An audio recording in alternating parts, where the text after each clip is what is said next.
All right, welcome to the Provo City Planning Commission. It is February 12th at 6 p.m. We'd like to welcome you all and call this meeting to order. We'll start with a Pledge of Allegiance given by Commissioner South. Please rise.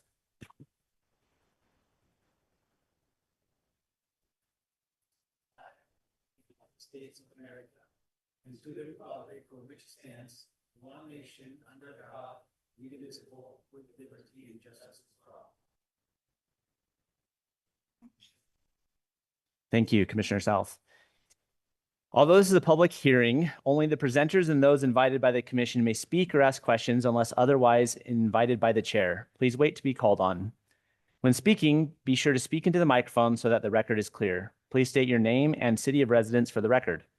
Please limit side conversations as they interfere with the audio recording. If you need to have a side conversation, please step out of the chambers. Please do not interrupt or attempt to speak over others. Intimidating or threatening speech or behavior will not be tolerated at any time. Please refrain from clapping, cheering, booing, or being otherwise disruptive during the hearing. We will begin with item number 1. Provo Development Services requests a condition. Oh yeah, sorry, we need to do roll call. My apologies. We'll do roll call, starting with Commissioner Kendall. Melissa Kendall, no conflicts. Andrew South, no conflicts. Jonathan Hill, no conflict. Barbie DeSoto, no conflicts. Adam Shin, no conflicts. And I'm Jeff Whitlock, no conflicts. All right. We'll begin with item number 1. Provo Development Services requests a conditional use permit revocation of PLCUP 201-90309 for a dance hall in the CG General Commercial Zone located at 1700 North State Street, Carterville neighborhood. Aaron R. Morrow will present this item. Thank you, Aaron. Hey, thank you, Commission. So this item, those of you that have been on the commission for a while may remember seeing this before. So I'm just going to briefly go over the history. The conditional use permit was approved in 2019. The business license for Fuego Fridays was then approved in 2021. Due to issues with police calls to the site, the request was made to revoke the conditional use permit, which would revoke the business license at the April 12th, 2023 Planning Commission hearing. At that hearing, the commission decided to continue the item to give both the business owners and the property owners very specific things to go work on, give them time to do that and see if that mitigated the issues that were going on out there. Some of those were done, some weren't. That's all detailed in your staff reports. The second hearing, because the calls kept coming in, we brought this back to you on May 8th, 2024. And just giving an update on the calls that were coming in between those two hearings, the continued issues, and the decision was made at that hearing as well to continue it. And this time to meet with Provo PD and planning staff to go over specific things that need to happen with the parking lot and with the business. So that was done and it was continued. Staff didn't bring it back to you because for a short time it seemed like maybe those things were being handled. But the Provo PD approached us in the planning department and the ombudsman in our department for a meeting in January, letting us know that this needs to come back. That from the things that you can see in your staff report and what the PD will come up after me and present, the conditions of this conditional use permit have not been met. This is our third hearing on it. This is now a few years into it, and it just that we've tried to be patient and we've tried to allow the business owners to mitigate the concerns. But the strict interpretation of a conditional use permit is if you don't meet those conditions at any time, it should be revoked. So that's all I have. I'm going to leave the rest of the staff presentation time to our police department. Thank you.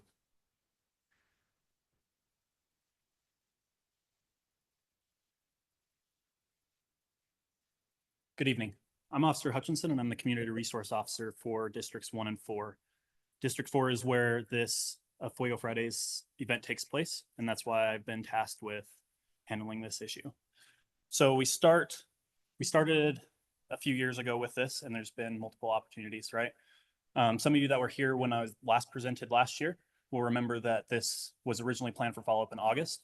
I asked that it be pushed out further till May because I was gone in August, as well as to allow for more time to assess whether or not there is a decrease in crime and progress was being made. Just for a quick follow-up, like Aaron was saying, it was continued both in April 2023 and May of 2024. We brought it back to you today because we feel like that there's been a failure to follow the rules and laws specifically listed within city code, which is listed underneath the CUP, following hours of operation and entertainment business security.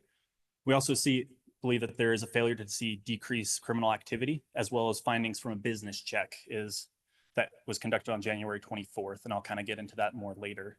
That has led us to come back and ask for this to be revoked. Just as a quick refresher for those of you that weren't here last time I presented or when Sergeant Groh presented back in April 2023, these are some of the call volumes that we were seeing at the Eclipse and Enigma. Back previously, we're asking for the CUP to be fully revoked for Enigma at the time. And I believe Aaron was going to work with Enigma so that way they can continue operating their business and just see if Fuego Fridays incident would lose their conditional use permit, as that is where we see the vast majority of these issues coming from. Because I know that was a concern from the Planning Commission last time. But these are just some of the call volumes over the last few years. You'll notice that 2023 is relatively small. That's because these statistics were pulled just before the March, April timeframe before coming to the Planning Commission then.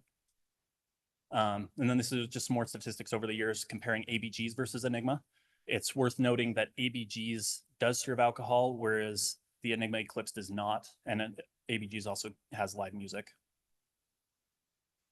So just as a quick refresher for those of you that weren't there, the April 2023 meeting, the Planning Commission decided that the owners and business operator needed to address that there needed to be more lighting and cameras within the parking lot, as that's where a lot of our problems were stemming, as well as focus on additional security and patrolling the parking lot further.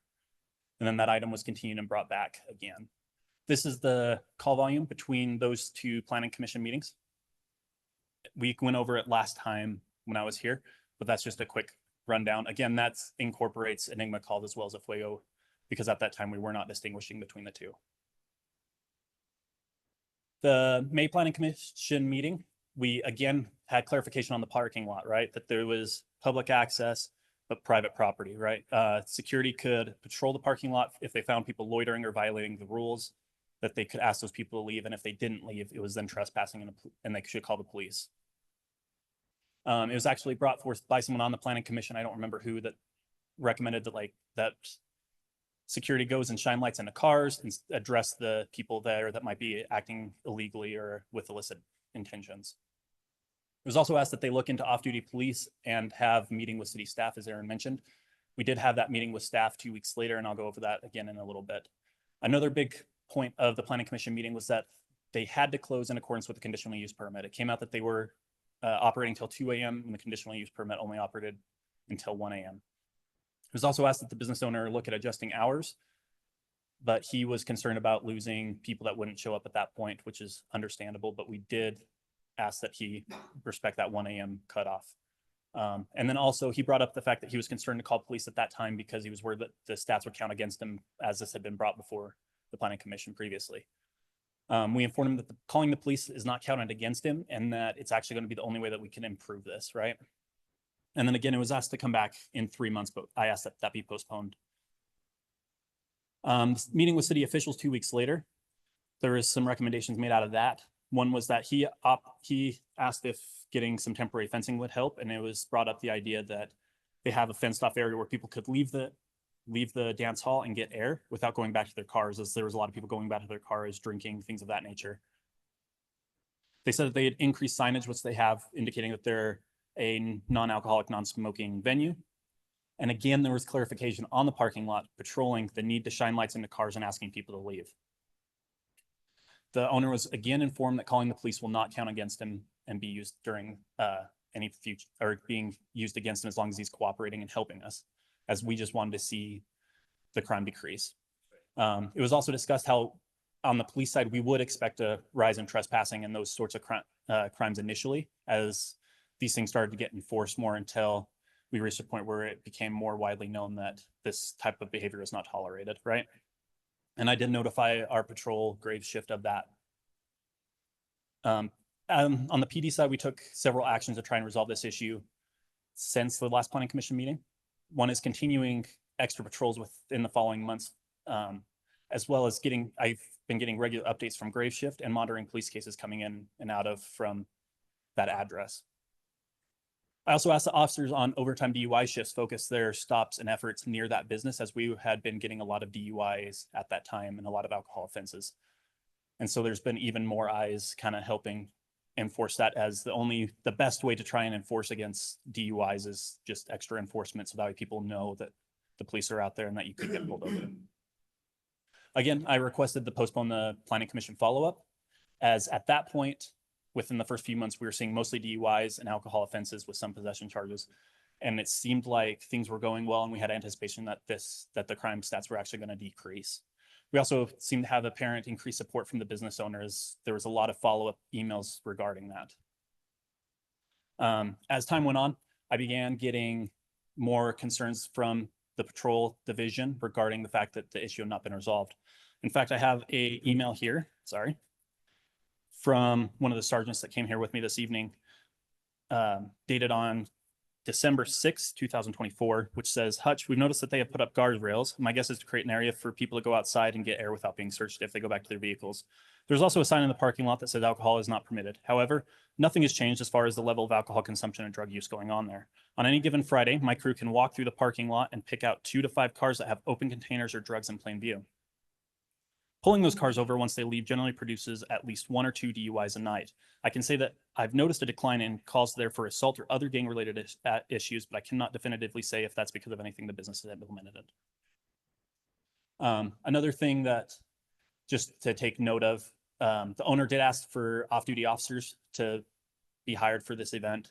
That was ultimately declined by our administration, and citing officer safety issues as the number of interactions that we've had there and confrontations, that having 1 or 2 officers hanging out in the parking lot would not suffice. And it tends to be an all hands on deck when calls come out there, as multiple officers are needed as people are confrontational. Since May 31st, the reason I picked May 31st, just so you're aware, it gave about a week and a half, 2 weeks since our meeting with the city officials for these changes to take effect, and to give the owner a chance to be in that. But since then, we've seen 22 cases, and that's over a 34-week period. 13 DUIs, 2 trespassings, 1 fight, 3 alcohol offense, and 3 drug possession. Again, we are anticipating a lot more of things such as trespassings and reports of security just asking for assistance in getting people to leave. I've added a heat map here that monitors DUIs, that shows all the DUIs in the city. As you can see, there's several hotspots along North State Street. The one that the arrow is pointing at is actually 1700 North State itself. There's multiple hotspots around there, as it is a major corridor coming in and out of the city, as well as a lot of our DUIs that are found coming from a Fuego Friday events are stopped as they commit a traffic offense leaving the business. And so the address called out is going to be a North State address and not the actual Fuego Friday address. However, all those cases and cases that I've brought before you have direct ties either from the officer or the location tied to Fuego Fridays on Friday nights. Additional notes on these calls. It came in, and I chose between May 31st and January 26th because of the business check that we conducted on January 24th. 4 of those calls out of the 22 have been called in by security or owner. 18 have been officer initiated.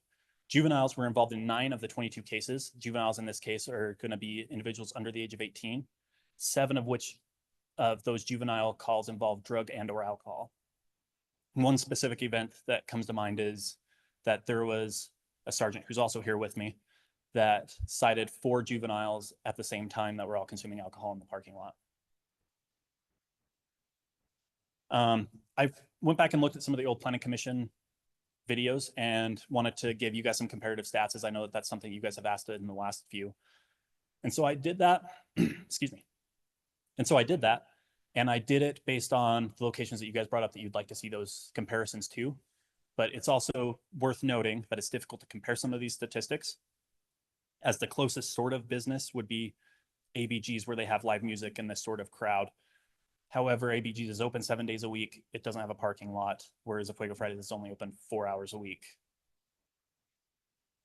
And so the best way that I found to do these comparisons to other businesses was to do based on number of calls that are generated per hours of operation. And I'll have graphs and statistics that show that going forward. It's worth noting that these comparative statistics, though, do lean in favor of a Fuego Friday, as some of the businesses that we drew from will actually have cases from when outside of operating hours. So if we get a call at the Smith's parking lot at 2 a.m., that case is tied to Smith's address and tied to the Smith's business. Whereas if there is a call at 2 a.m. on a Tuesday at 1700 North State, that is not at all drawn to a Fuego Friday. It's also worth noting that as far as comparative statistics go, for the 1700 North State address, that entire business complex, between May 31st and January 26th, there was a total of 45 calls at that address. So you have 22 for a Fuego Friday and 23 for all the rest of the businesses combined, which are open the majority of days for far longer hours. So some of our comparative statistics, again, this is just going to be for the May 31st through the January 26th timeframe. These are our total volume of calls. I don't know why the writing is so small underneath my bar graph, but on the left under 22 is a Fuego Friday, and the number 8 is ABGs. That's just in total number of raw calls, right? We would expect to see much higher from ABGs in comparison because they actually do serve alcohol and have live music and those sort of events. And the fact that we're seeing almost 3 times as many from a Fuego Friday still is of concern to us. Continued. This is going to be our hours of operation comparison. And so on the graph on the left in red is going to be the number of calls generated per hour of operation. So for every hour of that ABGs is operational, we get 0.003 hours or 0.003 calls generated. And the same and then with a Fuego Friday, it's 0.161. So it's a vast difference. An easier way to look at that statistic I've also added is going to be the hours that the business operates per call that we get there, right? Because then we're not looking at decimal points, we can look at whole numbers, which is that a Fuego Friday, for every 6 hours that it operates, we get a call of service there, or a case number is drawn. For ABGs, every 327 hours it's within operation is how often we get a call there. Also compared to the Smith's and neighborhood Walmart, as I know that that's something that previously the Planning Commission wanted to see just due to the parking lot sizes and that they might have those similar issues, right?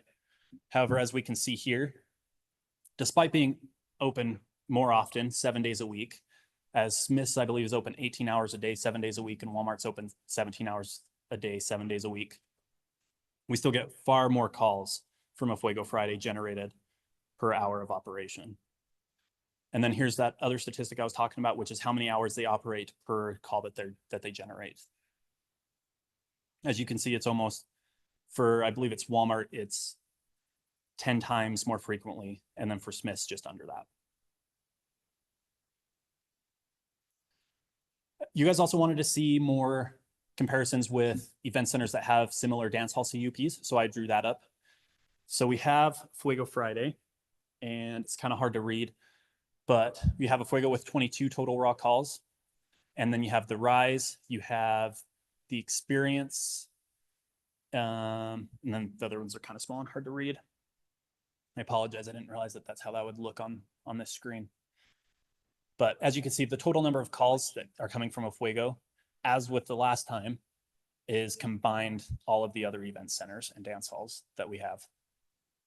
I did total number of calls and not hours of operation for this one, just because the event centers and the events taking place there are sporadic and it's hard to pin down exact opening hours and closing hours, right? There's nothing quite like the Fuego Fridays business concept that is easily comparable to. You guys also wanted to see some of our student housing. Again, I went with total number of calls because there is no hours of operation. However, it is worth noting that for these stats for the apartment complexes, of which I picked the Village and Lower Campus at 600 North, 600 East, as well as the Branberry, they're kind of close to 1700 North State, that there's hundreds of people living there across multiple buildings, spending the vast majority of their time there, as compared to a Fuego Friday where the people are there 4 hours a day. You have a Fuego there on the left with 22 calls. You have the Village with 31 calls, and then you have the Branberry with 7 total calls. It's also worth noting that the types of calls generated from residential areas tend to be different types of calls. We get a lot more of like domestics, noise disturbances, things of that nature than we do from a commercial or strip mall sort of venture, right?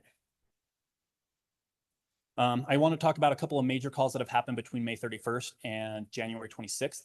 The first one is a vehicle versus pedestrian accident in which an officer was conducting an extra patrol and actually witnessed a car run over somebody that was riding a scooter as the car exited the parking lot from a Fuego Fridays. After further investigation, while trying to deal with the situation and help the individual, the officer was able to smell alcohol and it resulted in an alcohol DUI arrest. This is just a quick quote from the officer's case report of what he observed at the time that this happened, right? As I'm sure you guys are aware, DUIs are dangerous, and this is just an example of that.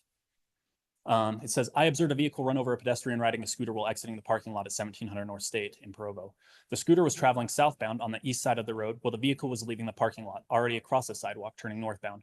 I could see the driver was clearly looking southbound, and I observed the car hit the pedestrian and roll the front tire over the male, pinning him under the car. The vehicle was then about to reverse the tire back over the pedestrian until I yelled at them to stop. When the officer went and yelled at them to stop, they did, but that's when he smelled alcohol. The officer tried to use a car jack to get the individual out from underneath the pinned car. And once other officers got there, they were able to actually lift the car and get the male out. The male did end up being okay after this, but this is just an example of how dangerous DUIs are, right? A lot of times it's hard to explain exactly how dangerous DUIs are as people don't always see the accidents, they might see the arrests. Another major call is going to be a fight in the parking lot that took place on January 1st, 2025. And that's what ultimately led to the business check and us coming back here tonight. As I read in that email previously, there had been some concerns leading up to this point that despite initial optimistic ideals that it had been improving, that it may not have been as crime had not been decreasing. But there was, for this particular incident, officers were called there because a fight took place in the parking lot and security did what they were supposed to do and go and try and break up the fight, right? However, in this particular incident, the fight was between juveniles and security had actually ended up handcuffing a juvenile to a dumpster until police got there. For us, that's extremely unusual for security, as security is licensed and regulated as to what they can and can't do and are trained per state statute, right? And so I just wanted to read you a quick email by the Graves officers that resulted in me conducting this business check. And so it says, secondly, Enigma Fuego Fridays continues to be an issue. I understand you are already focused on this, but just this week, I responded to a fight that broke out between juveniles in the parking lot. To no one's surprise, they were drinking alcohol. Security at Enigma had resorted to patrolling a parking lot every 30 minutes to check for alcohol or other mischief. In this particular case, security took it upon themselves to detain 2 juveniles who were fighting. One juvenile was handcuffed to a dumpster by security until police arrived. I hope that the powers that be can see that although the juveniles were unruly, it's certainly not safe to create an environment where private security has to resort to handcuffing people to dumpsters. It's worth noting that the 30 minutes security patrols that are referenced in this email, it was something that he was told by the owner, and we'll kind of get more into that as we do the business check portion. So as far as this business check, it was conducted on the night of January 24th. My entire report has been added to your guys' staff report for you guys to read through. But myself and Officer Lefevre parked in an unmarked police car, meaning that it's not marked with police on the side. You can tell it's a police car because there's like some lights kind of in the grill or up in the windshield, but it doesn't have like a light bar on the top and it's not marked as a police car. However, we were in full uniform with bright yellow patches and a shiny badge. The windows weren't tinted at all, so anyone that came by that truck could clearly see that there were 2 officers sitting in the front seat. It was visible from the windshield and from the side windows. We decided to park in the parking lot and just observe for several hours. So we got there just before the business had opened. And we decided that unless something drastic took place, we weren't going to necessarily take action, and we just wanted to observe. What we found is that there was multiple people loading in the parking lot in cars. These people weren't trying to hide loitering in the parking lot. They weren't hanging out behind dumpsters or anything like that. There were several people loitering just outside of their cars. There were people inside their cars leaving their headlights on. It was pretty obvious that there were people out there. It also appeared that there was a large number of people coming and going from the event throughout the entire evening. And we also saw one drunken individual wandering a parking lot that possibly urinated in a corner. We only saw one security check of the parking lot where security had left the front door where there was 2 or 3 security guards at all times, walked about half the parking lot, but did not address anybody in the parking lot, did not shine lights into cars, as was a recommended action by both us and the planning commission, or deal with any of the individuals loitering or conducting their business there. This is just a quick example of where we parked is going to be that red rectangle. We were within view of the front door. We were within a well-lit area, and there were cars parked in front of us in that first row.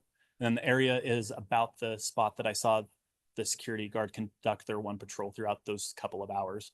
Again, they didn't address anybody. They didn't really look for anything. They just walked the parking lot. We're done within about 2 or 3 minutes. Around midnight, since the event was supposed to end at 1 a.m., we decided to conduct the business check around then. We went up to the front door and spoke with security and asked to see their security licenses. As is dictated in state law, any security guard operating within their purview must be licensed, and they must present that license if any member of the public or law enforcement asks. None of the security guards were licensed, including one armed security officer that was carrying a firearm. And it's worth noting that this is a violation of state law, right? We're not looking to hand people up. We didn't press any charges or anything like that. But it's worth noting that it is a violation of criminal law to have security guards that are unlicensed and untrained. When the security guards were asked for the license, they said they didn't have them. They went and got the business owner. And we spoke to him about this. The business owner stated that the city did not tell him that the guards needed to be licensed. And we tried to explain to him that it's a state law issue and that it's just something that he should be aware of. Ignorance of the law is not an excuse, sort of ideal. The business owner then stated that he thought that someone, when he did his initial licensing and or zoning permit, told him that he didn't need to have security guards. We again addressed that the security needs to be licensed, especially if they were carrying a firearm. And it was at this point that the business owner told us that the firearm that the security guard was carrying was a very close replica BB gun.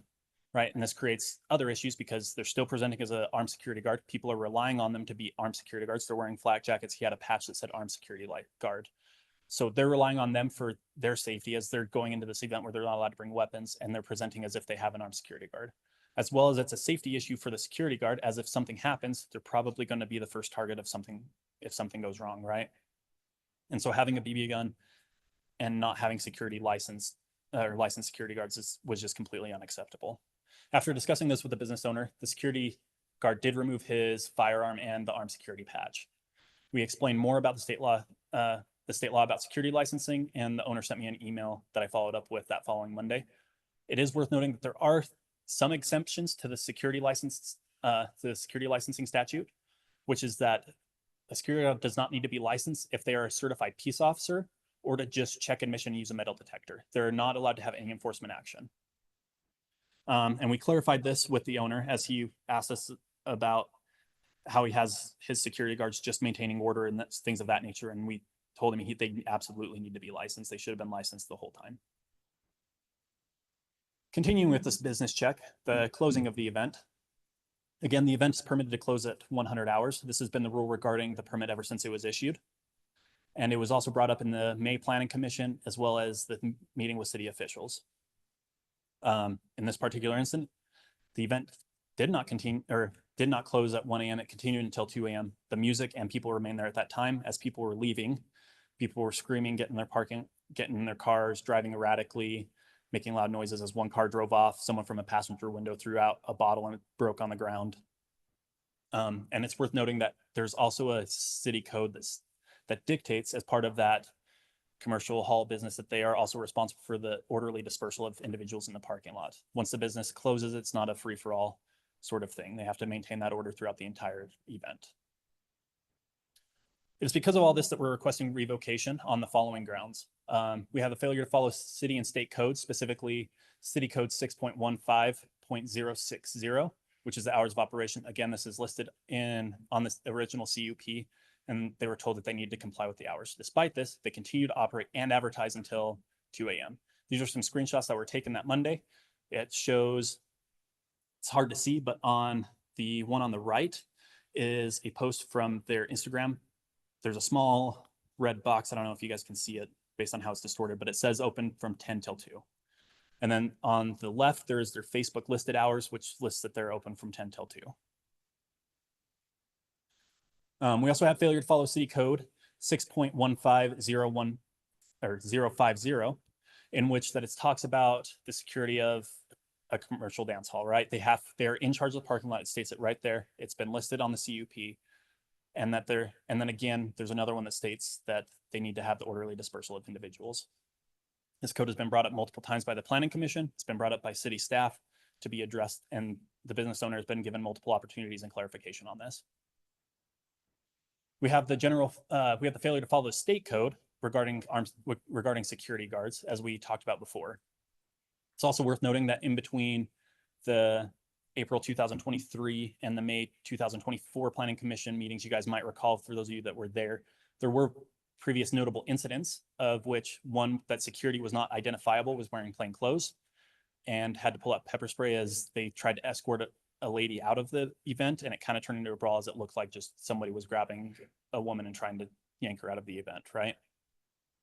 And then there was one incident of where an employee was carrying a fake firearm and on Halloween, which caused alarm. Again, we were happy that we got there and found out it was fake, but just worth noting, along with the BB gun issue, of the armed security guard presenting as armed but not actually being armed. We also have the lack of parking lot enforcement. We've seen a large number of DUIs, underage drinking, and drug use in the parking lot. Again, we're pretty optimistic at first, as the crime stats started coming in, that maybe this is kind of going our way and we'll see this start decreasing. It did not start decreasing, and it resulted in more emails from me about clarification on handling the parking lot and things of that nature. Based on my business check and the case report, as you guys could see, that security is not patrolling the parking areas, and for the vast majority of the time actually are remaining by the door. And it's also worth noting that only some of the calls have been initiated by the business asking us to come and assist, and the rest has been based on proactive police work on the police department as we tried to help mitigate this issue. This isn't something that we put just on the business owner. We at the PD have also taken an active role in trying to resolve this so that we can have a good outcome regarding this. The drunken male that I talked about earlier that appeared to be urinating in the corner, if you guys have read the report, then you'd be familiar that he tried to get back in the event, and it turns out that they asked him to leave the event, but did not ask him to leave the parking lot. They just kicked him out in the parking lot and kind of left him, which defeats the purpose of controlling the parking lot.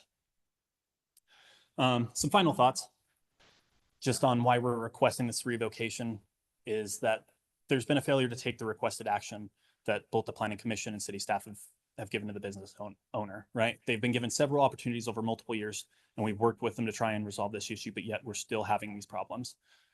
They're not following the conditional use permit or city code, which are rules that have always been applied and have been spelled out in the conditional use permit. They've failed to follow state codes in terms of security licensing. And all of this just culminates in an environment where crime can take place, and it's dangerous for the patrons and those around, as there's other businesses and people living in that area. I also brought a couple of sergeants here with me that can just give a little bit more of their testimony on their actions with this. One is Sergeant Lewis, who was the community resource officer in my position before I came up here. And then the other ones are Sergeant Shade and Dupay, who took very active roles in trying to enforce and better the parking lot situation up there. So I don't know who wants to go first.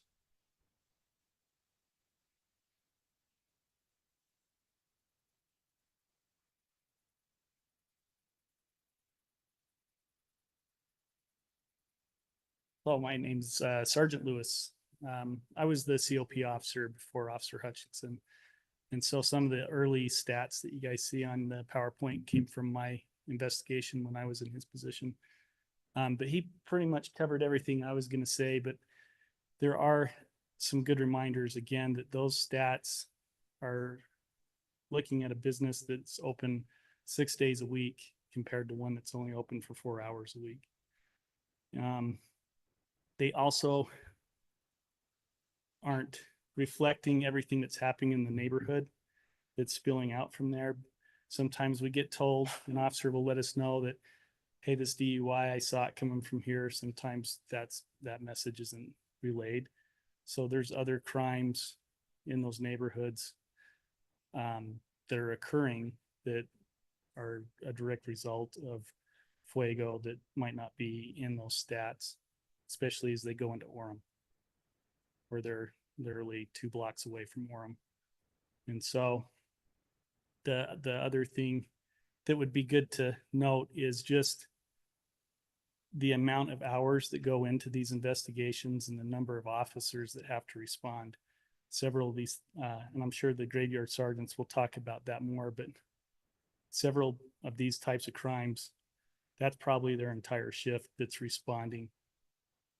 And they're tied up for hours trying to figure out what's going on.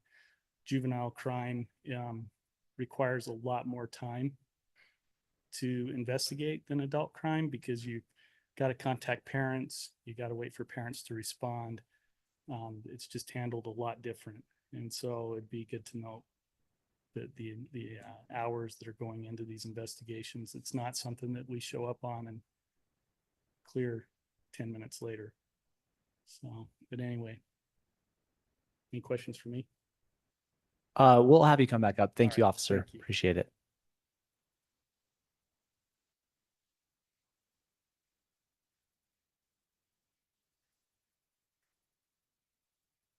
Hello, I'm Sergeant Dupay. I'm currently assigned to the Special Victims Unit, but since before October of last year, I played a heavy role with essentially crime enforcement over at Fuego Fridays.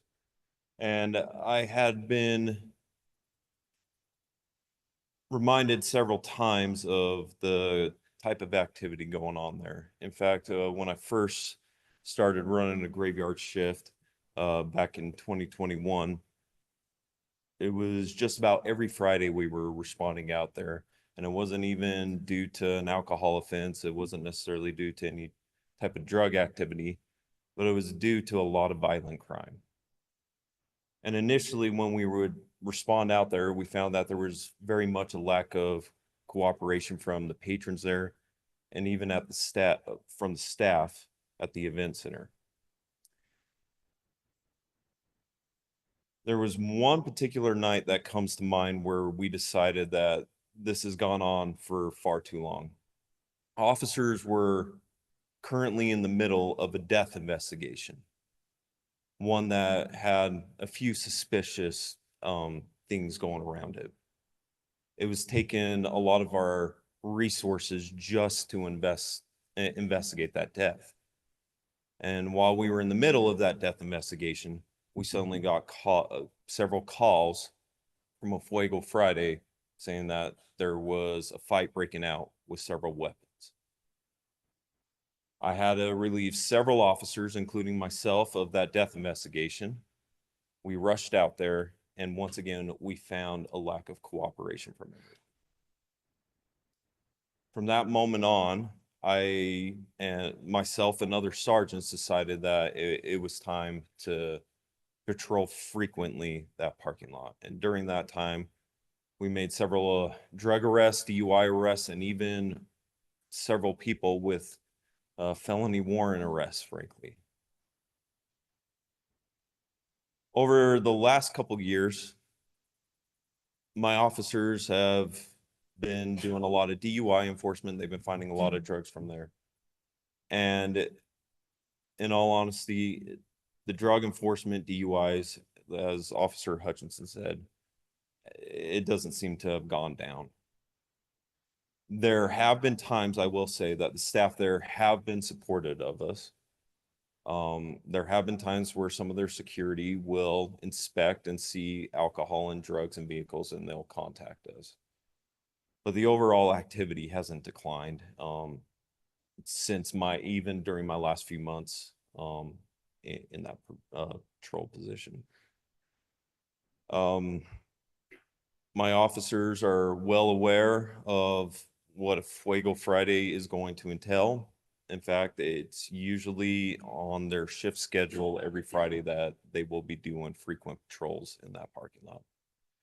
Officer Hutchinson even mentioned a specific case of 4 individuals that were drinking in the parking lot. That was actually my case. I had a lot of officers tied up on other halls, And so I made an effort to go over there and start patrolling that parking lot when I observed 4 juveniles drinking from their car. And when I went to go and stop them, they decided to run for the event center. And I even asked them why were they running there, and their hopes were that they would just get away as they re-entered into the event center.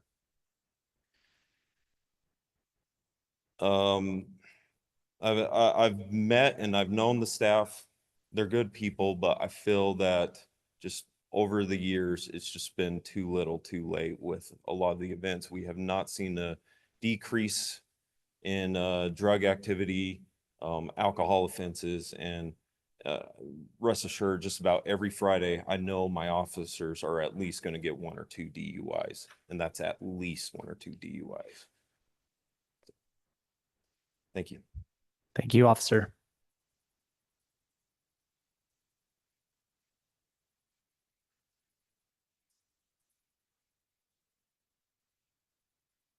Good evening. I'm Sergeant Shade. I've been a patrol supervisor for about 3 years now. That's been predominantly on the weekend graves shift. So I'm very familiar with this particular event center and the types of calls that we respond to there. I took some notes as I was listening to the other individuals on this matter. My hope is not to belabor the issues, but to echo what's been said. I feel like the types of calls has been covered well as far as drugs, DUIs, gang activities, those types of things. The simple point that I want to make on that, or the concern that I have, is the clientele that's attending this event center are juveniles and young adults. And so the fact that we have underage drinking and drug consumption is it exacerbates the situation, right? We have these young individuals with their whole lives ahead of them. Brains aren't fully developed, and they're consuming alcohol and drugs and things of that nature. And obviously it's a concern for the community. On a graveyard shift, the goal is to have 7 officers staffed. We consider ourselves lucky if we have 1 or 2 above that.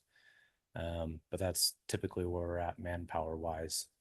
And being the busiest agency in the county, it's very easy for those officers to get tied up on 1 or 2 calls. If we get a domestic violence call on one end of the city and a vehicle burglary, say in the lower campus area, that can very easily tie up our entire shift, which then means other issues that come up throughout the city can't be addressed, or can't be addressed as efficiently, as Sergeant Dupé commented on in relation to that death investigation. Because of the number of people at Enigma Event Center, it typically requires our entire shift respond for officer safety reasons when we get these calls of 8 to 10 individuals fighting with baseball bats or whatever the case might be.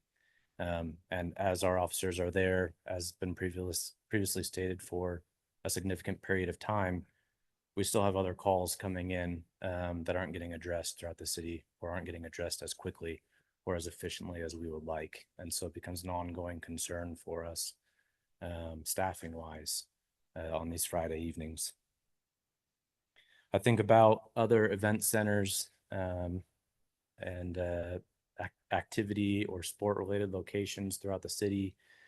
You know, in my 12 years with the department that I've worked at, be it the Covey Center, the Convention Center, Lavelle Edwards Stadium, events that happen up at the Riverwoods.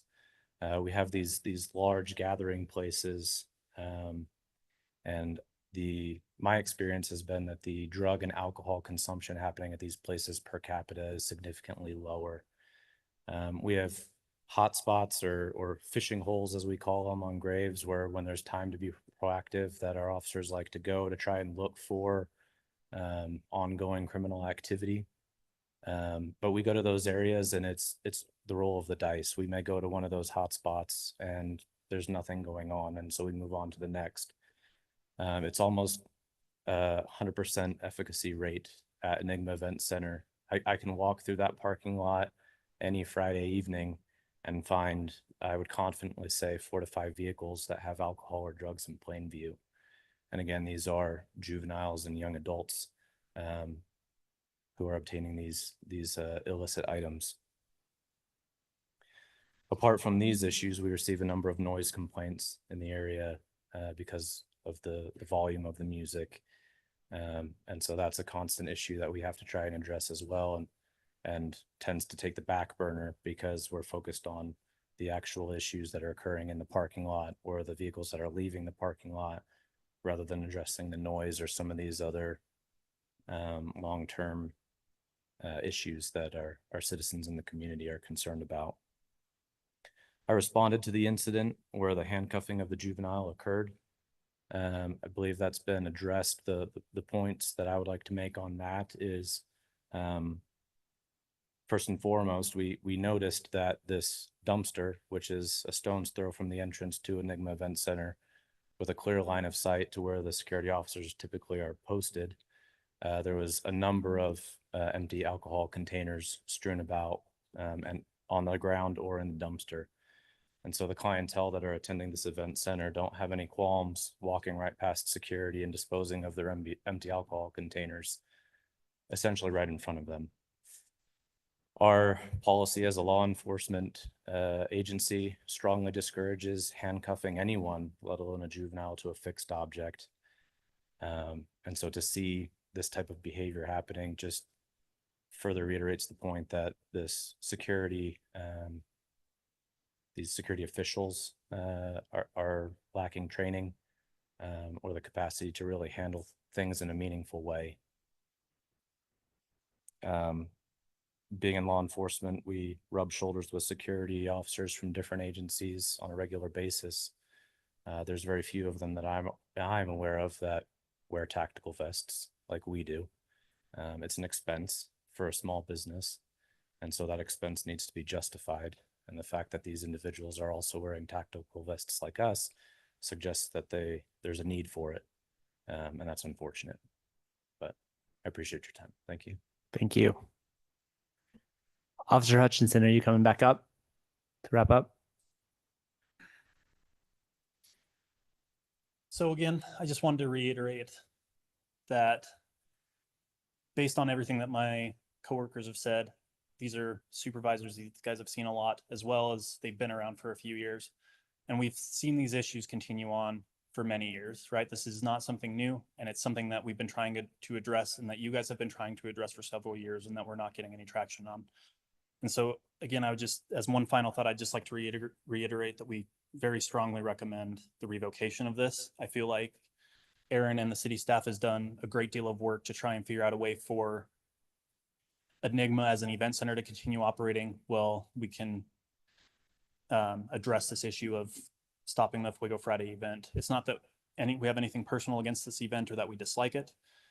Having a place for kids to go party where it's not unsupervised in lower campus for hundreds of people, it's a great idea. However, just the issues and the lack of taking the recommendations that have been given to address those issues comes into play at some point. And so we just would like to, again, strongly recommend the revocation of this. So thank you. Thank you, Officer Hutchinson, and for that thorough report. Does anyone have questions for? I have a couple questions. So I'm trying to compare, and it's hard, but so you said that 4 of the calls were by security for one of the things, I don't know if it was the year that you said, and then 18 were officer initiated. And so are you using the calls made as a stat itself? You said that you weren't using that as something against the business. No, I wanted to point out that we created and encouraged for them to utilize their security and to call us when needed, right? If they are patrolling within the parking lot and finding these things, they should be calling us and whatnot. And the fact that it is over 4 to 1, that is officers going there and finding these issues versus issues that are reported to us, is what I'm trying to draw with that statistic. Okay. And then, so how often do you patrol the parking lots at Smith's and Walmart looking for crime? So it depends. I haven't been on patrol for a while, but it depends on what's going on, right? It's not uncommon to go and check motels or parking lots for things such as stolen cars, people loitering, people camping, things of that nature. Parking lots are a little harder just because they're open, right? And so not a lot of people, if they're well lit, will go there. People like to commit crimes in the shadows where they won't get caught. However, places like Walmart that have trees on the outskirts and things like that, it's not uncommon to go check there. As Sergeant Shade stated, that there's what we call fishing holes, sort of where there's certain hot spots or areas where we know that there's like gang activity, drug activity, things of that nature. As a wise officer once said, you don't go fishing in the toilet because there's no fish there. So it just depends on what's going on. If we're seeing a large intake of stolen vehicles or drug deals going down, being reported in parking lots in the open air like that, then we'll patrol them more heavily. But it also depends on staffing. If officers are tied up on calls and there's not a lot of time to do proactive work, then that work gets pushed to the side as calls of service are much more vital and pertinent. And do you patrol the same proportion at other venues then? Like looking for extra things to do? At the event center, other event centers? Yeah. No. And the reason for that is because we don't see the same amount of issues there, right? Whether it's the type of event that's going on, right? As I said before, we don't go fishing in the toilet bowl because there's no fish there. If we're looking to try and resolve crime, we're going to be checking things such as homes that we know have drug activity, certain businesses or places that people like to frequent, places where we might catch DUIs, such as heavy thoroughfares. You'll remember the heat map. A lot of our DUIs come on Center Street as you're getting on and off I-15, coming up from South State Street, things of that nature. But it also depends on the information that we have at the time. Mm-hmm. Sorry, you want what? Yeah, I just want to understand. So, okay, so you could patrol a Fuego Fridays extra, and that's where you get these stats that show there's crime. And then you don't patrol the other ones because you say there's no crime and therefore there are no stats from you patrolling extra. Right, but our patrolling extra comes from the calls of service that come there, right? We get our attention drawn there for a reason. And also our extra patrols that have been going on there, again, has been a hopeful ongoing effort and working with the owner and with the understanding that extra enforcement on both our part and security's part is the only way to resolve this issue. And we feel that we're doing our part in trying to do that, but we're not seeing the decrease in crime, or, to be quite blunt, to see the effort put in by security to help mitigate these issues. Sorry, I have more questions. Okay. There's a lot I had questions on. Okay, and just this last one. So that heat map, you said, is there, I guess I want to say, what proportion of those do you have an actual link to a Fuego Fridays? I just feel like if there's not a like evidence, it can't be made a claim. And I just feel like it's there's a lot of, I'm trying to sort through what's fact versus what's implied. And yeah. I want to know what exactly the stats are on who's actually, if you know, what are these pulling over on the heat map are, you can definitively say are a Fuego Fridays. Okay. So with the heat map, the reason I brought it up was just to show that it is a hot spot, right? The heat map doesn't necessarily dictate that. I did go through the cases, and you'll remember on that same slide that it did say that there was 13 DUIs there. Every single one of those DUIs, the officer listed in the report that they had witnessed the vehicle and people leaving from the Fuego Fridays event.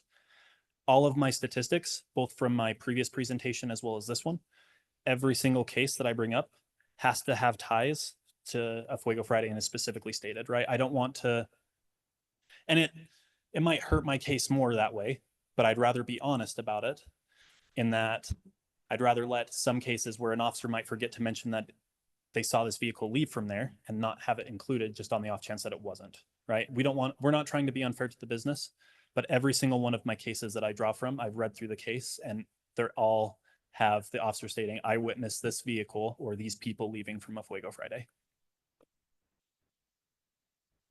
My main question is just, and thank you again. I've actually been on all three of these, so I definitely appreciate the feedback that you've taken, and I can clearly see that you all have taken this seriously.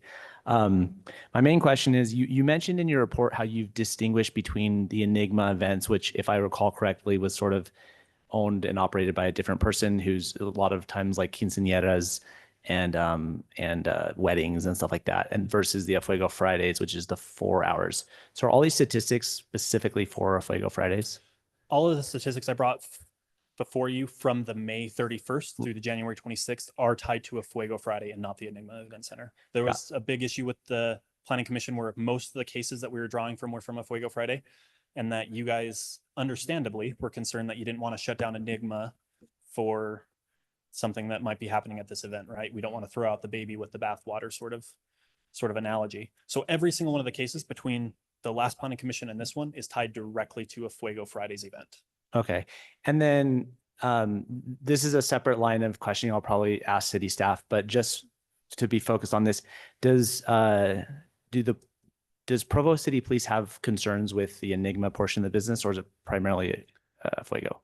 After going through the statistics, it's primarily a Fuego Friday. We're not getting hardly any calls. In fact, I can't think of a single call that we got regarding Enigma that was not tied to a Fuego Friday within the last 8 months. Okay, thank you. And that's why we're differentiating and working with city staff so that way Enigma can continue, but asking for the revocation on the fact of a Fuego Fridays events. I appreciate that. Thank you. Mhm. I think we're okay for now. We'll call you back up if we have questions. Absolutely. So, Director Pepperoni, you can correct me if I'm wrong, but the business owner can come forward as they're not the applicant, but okay. So we'll open the floor to the business owner. You'll have 15 minutes to make a presentation. Though I'd probably recommend keeping it shorter than that, and then we can ask you questions.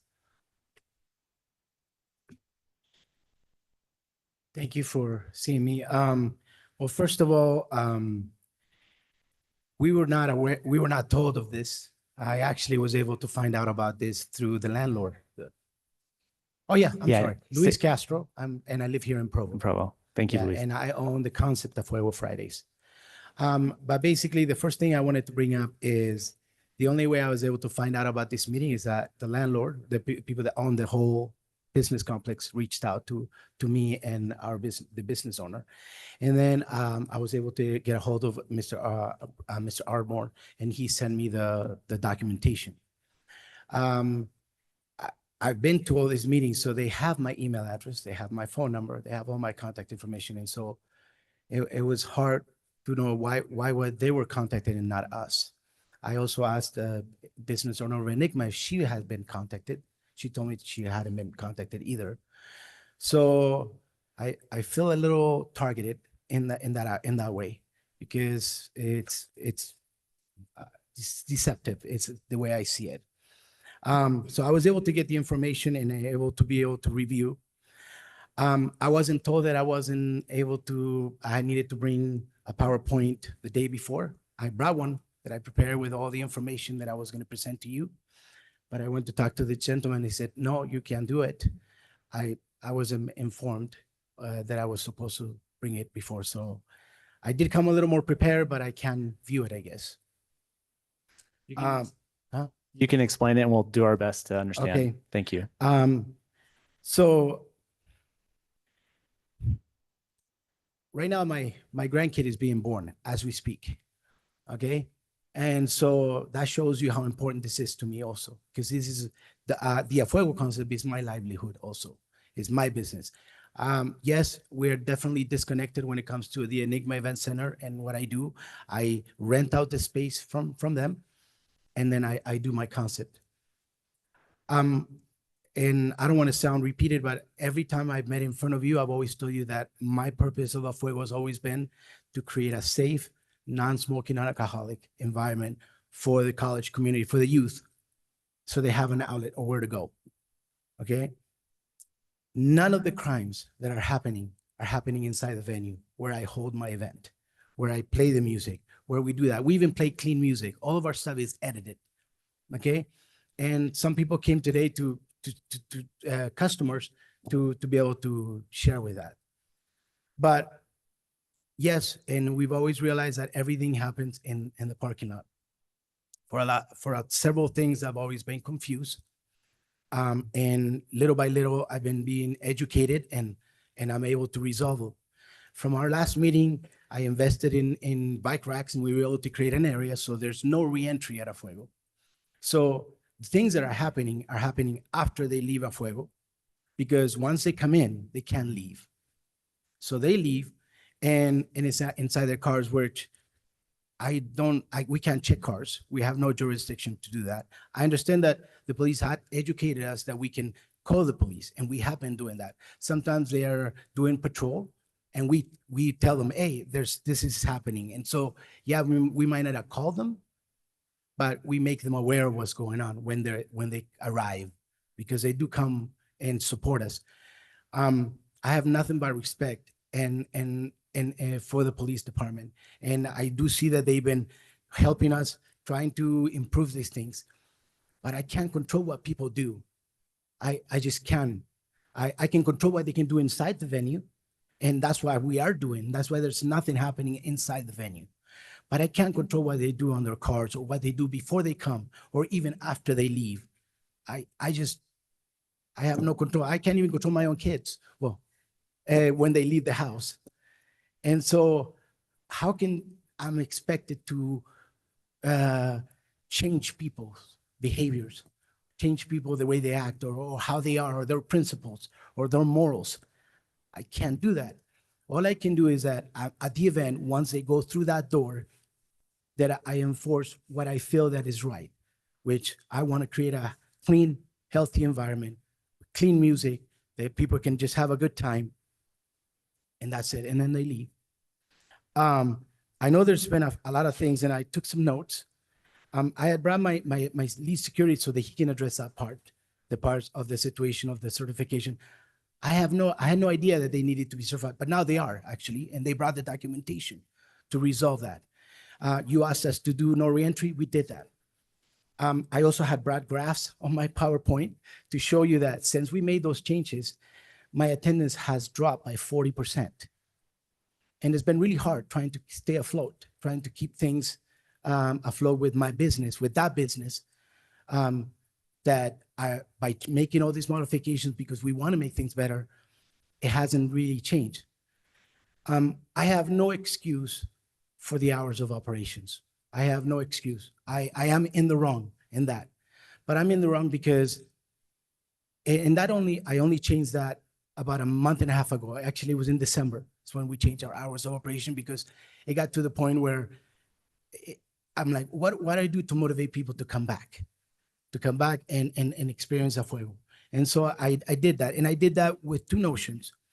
And in my PowerPoint, I had footage of other venues here in Provo that are open until 2:30 in the morning, and nobody shuts them down. And I have footage, an actual video that I went and I recorded them as they were open.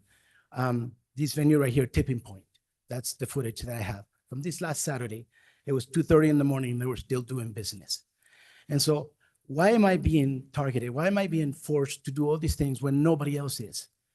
I'm trying to just provide a good environment for people to have fun, dance, and then they leave.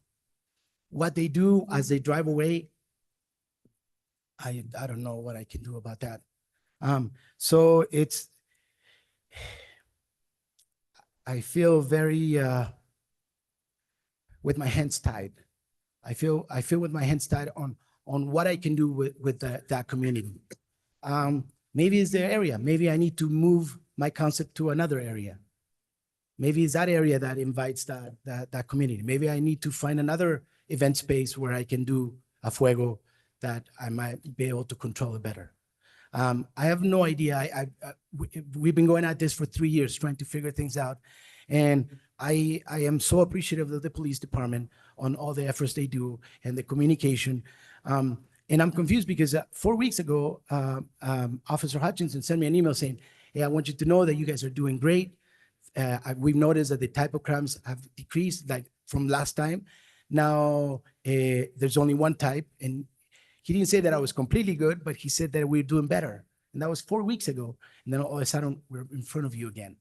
And so, and I tried to reach him and he told me, no, let's just let the meeting go. Cause I tried to talk to him and see if I can communicate with him. So I was kind of pushed away in that mean. My question is, the concept itself, I've always done it for the non-smoking, non-alcoholic community.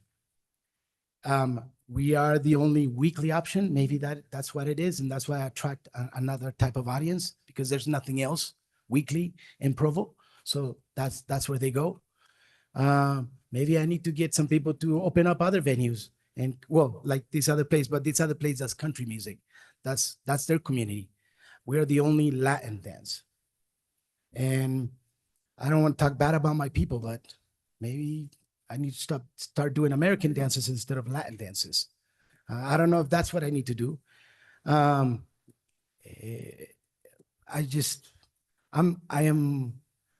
am confused on what to do. Like I said, everything you've asked of me, I've done. And like I said, and if you look at the reports, nothing happens inside the concept, the venue. There's zero crime inside the venue. It's all when people leave in their cars, which I have no access to. So I don't want to take more time saying it, because he did a really good job of explaining. I mean, it was depicted more negatively than positively. But I think we provide something good. Yeah, people ruined it. There's people that ruin that good thing. I tried hiring off-duty police, but they turned me down. So I don't know what else I can do. But I am open to whatever suggestion. I don't want to lose my business. I don't want the college community of Provo to lose that community, that concept, that outlet for a minimal.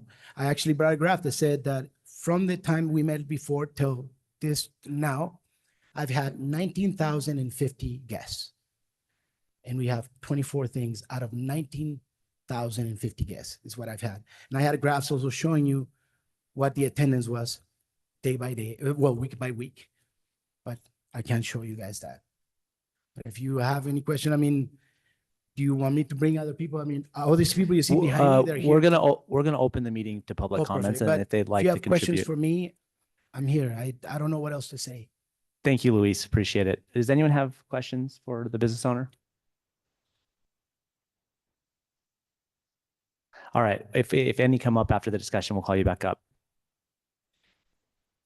All right. We will now open the hearing to public comments. When your time is up, you will hear a ding and the microphone will be muted. Each person may make one comment. If we have questions, the commission will invite you up to come back at that time.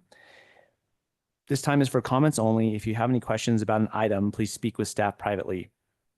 If there are any neighborhood district chairs present, they'll have 3 minutes to comment. Public comments are now open. Neighborhood district chairs. Anyone like to come? All right.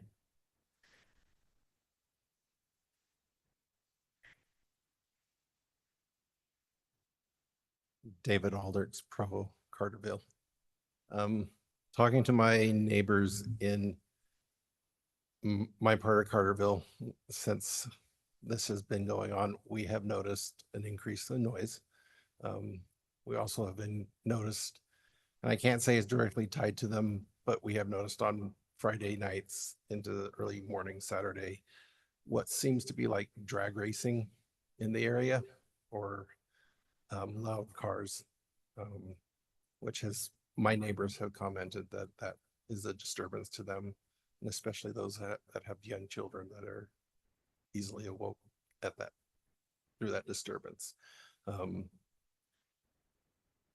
We have a good neighborhood, and we already have transient issues in the neighborhood along the Provo River there. We don't want to see events that lead to more of that type of behavior in there, which we have noticed. There have been some of my neighbors, and I know Officer Clancy has told me stuff when he worked that patrol area of stuff that was going on in the neighborhood that have been an increase. So that's what my neighbors have reported to me. Thank you. Are there any other neighborhood chairs, district chairs present that would like to make a comment? Please remember to state your name and which district you're from for the record. Kristen Kramer, District 4. I had posted on our neighborhood Facebook page just to get feedback from the community. And, I received one, they said increased crime in the neighborhood is definitely a concern. They don't want that. One person commented on the loud music playing and that it was a disturbance and that it really bothers them in their home. Another person also commented on the sound and the need, to deal with that on a regular basis. I also had one person that said they actually enjoy going to the venue and have a good time and appreciate a safe place to go without drugs and alcohol. So those are the comments I received from the neighborhood. Can I speak for myself briefly? Please do. Okay, so my own perspective, I don't live super close to the venue itself, but as a taxpayer, I really hate to see the police resources tied up to take care of one person's business when there's, all sorts of other stuff going on within the community. I know I've called the police on multiple occasions due to drug activity near our house, and I've always really appreciated a timely response to that to deter such things to happen in the future. And so if they're tied up other places and can't, respond to other calls in the city, I see that as a concern. And, where all of us are paying taxes, like, should we really be footing the bill for a business every Friday night? So that's kind of my main concern. And also the DUIs. I have a teenage driver. Granted, he's not generally out at like 1 a.m. He never is actually. But thinking about, others that are like, that's a risk. If we can reduce the risk of any DUIs, I think that's a valuable thing to consider in this. Thank you. Thank you. All right, we will open the comments to the general public. You'll have 2 minutes each to comment. Please remember to come forward and state your name and where you live for the record.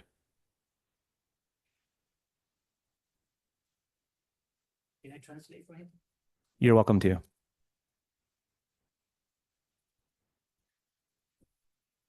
Buenas tardes. Good afternoon. Mi nombre es Víctor Teira. My name is Victor Ortega. It's okay. We're okay. Quería aclarar. ¿Dónde vives? Where you live? Sorry. In Orem. He lives in Orem. Is Okay. Utah. Quería aclarar I wanted to clarify lo sucedido what happened el día 18, el 1 de January 2025. 18th.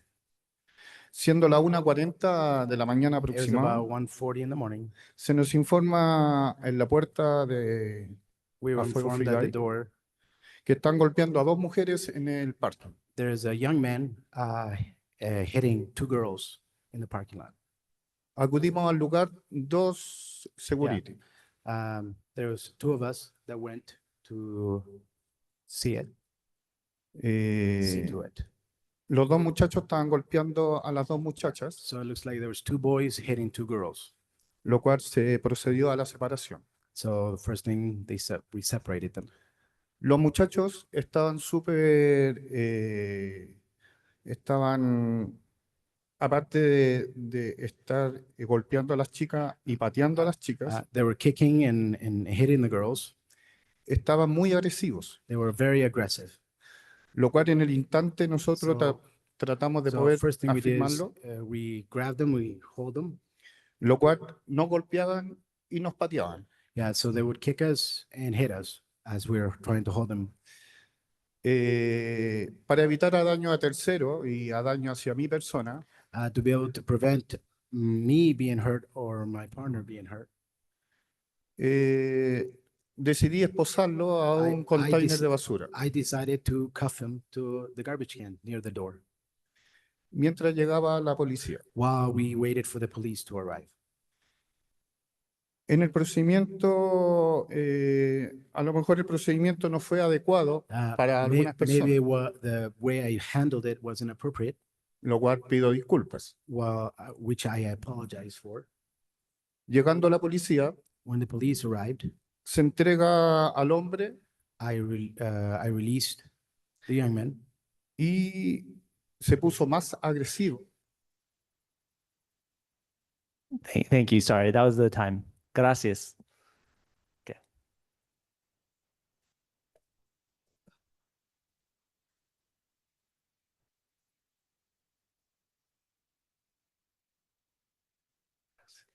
My name is Kweku L. I live in Vineyard. I come as someone who works in the concert party festival industry. I own a company called Young and Dumb. We've done events from Boise to Phoenix, Arizona. And I'm just coming to say, if a fuego is removed or is gone, it would be a complete disaster with the opposite of what everybody wants. Provo's a college town. College students want to dance. There's always going to be dancing. There's always going to be DJs. There's two major universities within 10 minutes of each other. If there's not a clean place to land weekly, there will be not clean, unsafe places that will be sporadic that people will go. It's impossible to want to have a city where there's not going to be loud music, no parties. A college town didn't move to you, you moved to a college town, right?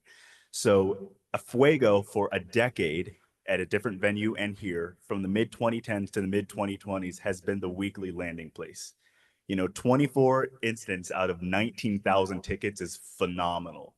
That's 19,000 people a year going through that door, and 24 in 1 year. You can't find better numbers. Maybe Rexburg and Church are the best numbers you'll find. There's nothing comparable to that.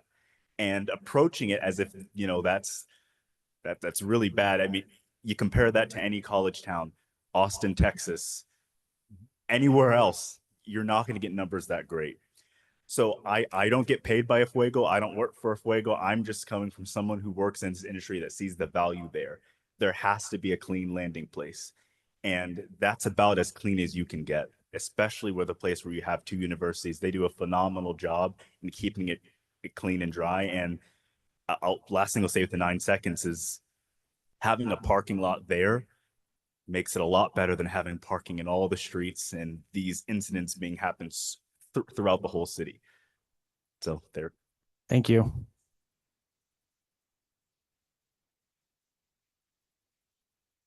How's it going? My name is Agustin Navarrete. I'm just a student here, but I enjoy partying too. So I've been to a fuego. I go to other events around the town. Similar to kind of what he said, and if we're shutting down this place, then we're gonna have more sporadic parties. You're gonna push this negative crowd of people to other events. And if you're concerned about your tax dollars right now, wait till you have to have 10 calls across the city. We're acting like it's South Central LA out here. That's not really happening at a fuego. I've been there. It's a pretty safe environment. You kind of hand tie the security guards. When you say they're not allowed to handcuff somebody, they handcuff somebody, they're fighting. What do you want them to do? And then the cops come, they complain about them trying to do security, but yet the cops aren't willing to go and stay in the parking lot. Seems kind of interesting to me. It's a little silly, but another thing, I just feel like if you're going to refuse off-duty cops and then you're putting in the effort to go and patrol the security guard there, it's kind of not a good argument to say we don't have resources to be there when you're stationed to do DUI checks outside of it, as well as patrol the business. You want them to mess up, it almost feels like, and I don't think that's very fair. I just think like he kind of said, it's a good venue for college students. Majority of the people in there having a clean, safe time. If they're acting out, they get kicked out. I've seen that happen. Overall, I've never had a terrible incident there. I'm not a female, so I can't speak from that perspective, but from my own perspective, I've always felt pretty secure. And I just feel like if you're going to shut that down, you're going to have a lot bigger problems in Provo. And that's it. Thank you. Thank you.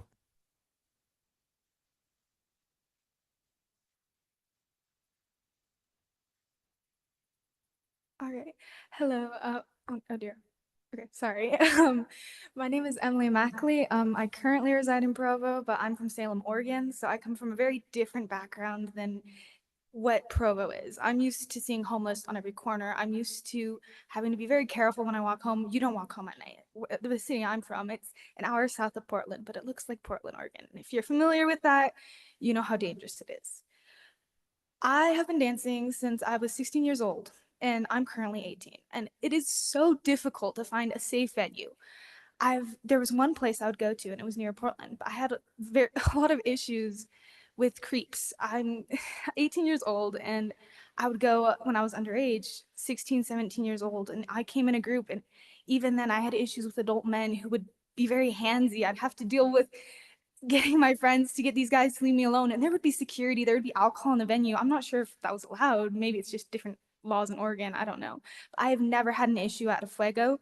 I've never had an issue at any of the venues that Luis has had. I've been to several of his events. I've been not even just at a Fuego, but other places. And it's been such an amazing opportunity to have that safe environment. What I love about Provo is that we have these venues, and it is so difficult to find Latin dancing. There's swing, there's tipping point, that you can be there till 3 a.m. I've done that before. I've been to peak nights. I've been to all these swing places, but there isn't a Latin community. And I don't mean to speak badly about the Latin community, but it is normal to drink. It is normal to have that kind of environment. And you don't see that at a Fuego. Maybe there might be some people in the parking lot, but that's how people are. And unfortunately, you know, it's not the fault of a Fuego. I've never felt any pressure. I've never felt any of that while I was there. I've never had to deal with creeps. I've never had to deal with that. And it's been so amazing having the opportunity. And if a Fuego goes away, I know that people are going to create their own, because that's just how people are, unfortunately. And I can't guarantee that when I go, I'll be able to have that safe environment to know that I won't have to deal. I can go by myself and it will be okay. So I just want to thank you for this opportunity. Thank you.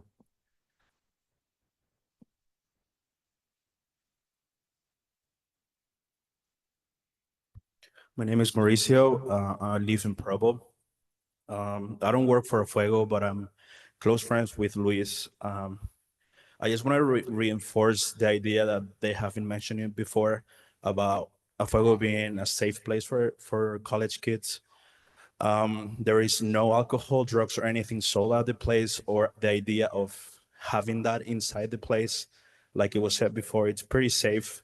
And I have talked to Liz about moving somewhere else where he could sell alcohol for people that like the party, but he has refused because that's what his values are. He doesn't want to sell alcohol. He doesn't promote it. He doesn't do it himself. So if all these students are not going to have that safe place, like it was mentioned before, where else are they going to go? And a safe house party where there will be alcohol and drugs and no security guards or any safe place around. Thank you.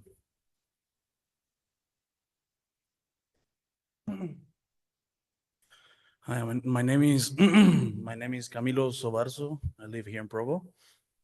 I work for the marketing area, the flyers, animations, and all the stuff. And one of the arguments I always have with Luis is like I'm like, put the song. He's like, no, that's too dirty. That's one of the first thing I always get into arguments with them, and because I'm more liberal on that area, in that aspect, I'm thinking like, if a Fuego wasn't here, the closest place where you can find this kind of music for Latinos is probably going all the way to Salt Lake, where they sell alcohol, and you have, I don't know, more people like getting into accidents on the freeway. You have a lot of cons against like the whole situation of trying to close a Fuego. And I film a lot because I film videos out of Fuego Fridays, everything. Even that day with the juvenile situation, I actually have video of the dumpster and there's no beer, no nothing. So it's kind of weird how everything is trying to go against the concept of a Fuego Fridays when it's a safe environment. I've been 5 years working at a Fuego Fridays, and there's like not many issues as people may think. Yeah. Thank you. Thank you.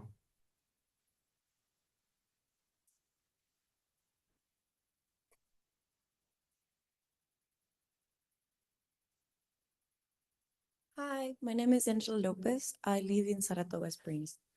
I know No Fuego actually for a couple years now, like 5 maybe. My first time there was in 2019. I remember that I was a high school student, and my mom's like church friend recommended me to go to that place because my mom was like talking about how much I love to dance. And they recommended that place for being a safe spot, and because they actually went there too. And they realize that they do not promote like alcohol use or like drug use. So for my mom and for my friends' moms as well, and that time was like a safe place to go. They trusted us going there, and the fact that we will be safe and we'll come back safe. I believe that what's happening right now, like the alcohol use and everything else, it's, as Azuquita said before, it's not something that we can control, because I know that they do not get out of the place. There's no re-entry. They can't do it inside, so they do it before or after. And they check you to make sure you don't bring anything that you shouldn't.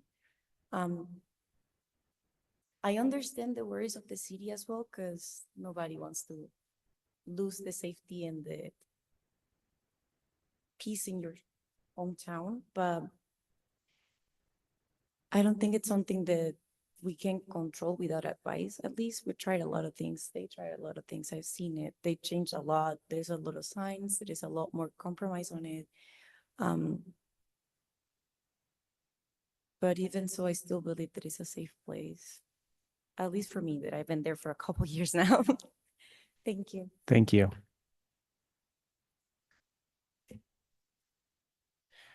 All right, seeing no further commenters, we will now close the meeting. Yeah, one. Just wanted to verify with Plan Commission receiving of the emails from Hillary Davis and Robert Hammond. Are those Yes. in your packets? We received another one from another neighborhood district person. If you'd allow me to read that in. Okay, yeah, please do. This is from Sarah AC. She said, I'm the neighborhood representative for Carterville neighborhood. I'm unable to attend the meeting tonight, but would like to make some comments about the Enigma event permit. Carterville neighborhood struggles with vandalism and sometimes unsafe streets. While I personally don't attribute it directly to Enigma, the type of crowd, the noise, and the intense traffic issues that occur whenever an event is live are more than the neighborhood expected when the event center first came in. I was at the meeting when they asked for their first conditional permit, and they promised the neighborhood a calm and quiet, respectful event center. In our experience, this has not been our reality, and so it would be my hope that the city would revoke the conditional use permit for the event center. They've shown that they are not able to keep their word and keep the peace. There are plenty of examples of high-quality event centers through the city that don't create stress on the neighbors and the public servants. Unfortunately, this event center has not been one of those. Thank you for your time. Sorry, AC. I'm going to forward that to the Plan Commission email. Okay, thank you, Aaron. Thank you. All right, we'll now close public comments and the commission, we can discuss this item. Commissioners. Commissioner DeSoto? I have thoughts. So I agree with a lot of the comments about it's tough. I remember Officer Hutchinson evoking broken windows theory of policing. I've since read about that. And it's basically like they think that if you police people about small things, that the big things will not happen. But it actually turns out they've studied it and that's not true. It just puts people further into poverty and causes worse problems. So I don't want to lean on that attitude as a foundation. And so like I mentioned when I was trying to get some clarification, we're relying on these stats that could very well also be sort of affected by, it's like a cycle. It's like feeding itself, if that makes sense. Like, oh, they have crime. Well, we're going to go police them more and then we're going to find more crime. I don't think that one group of people of that kind of, those kind of numbers, you're gonna have very different crime stats if you really, really, really police any group. And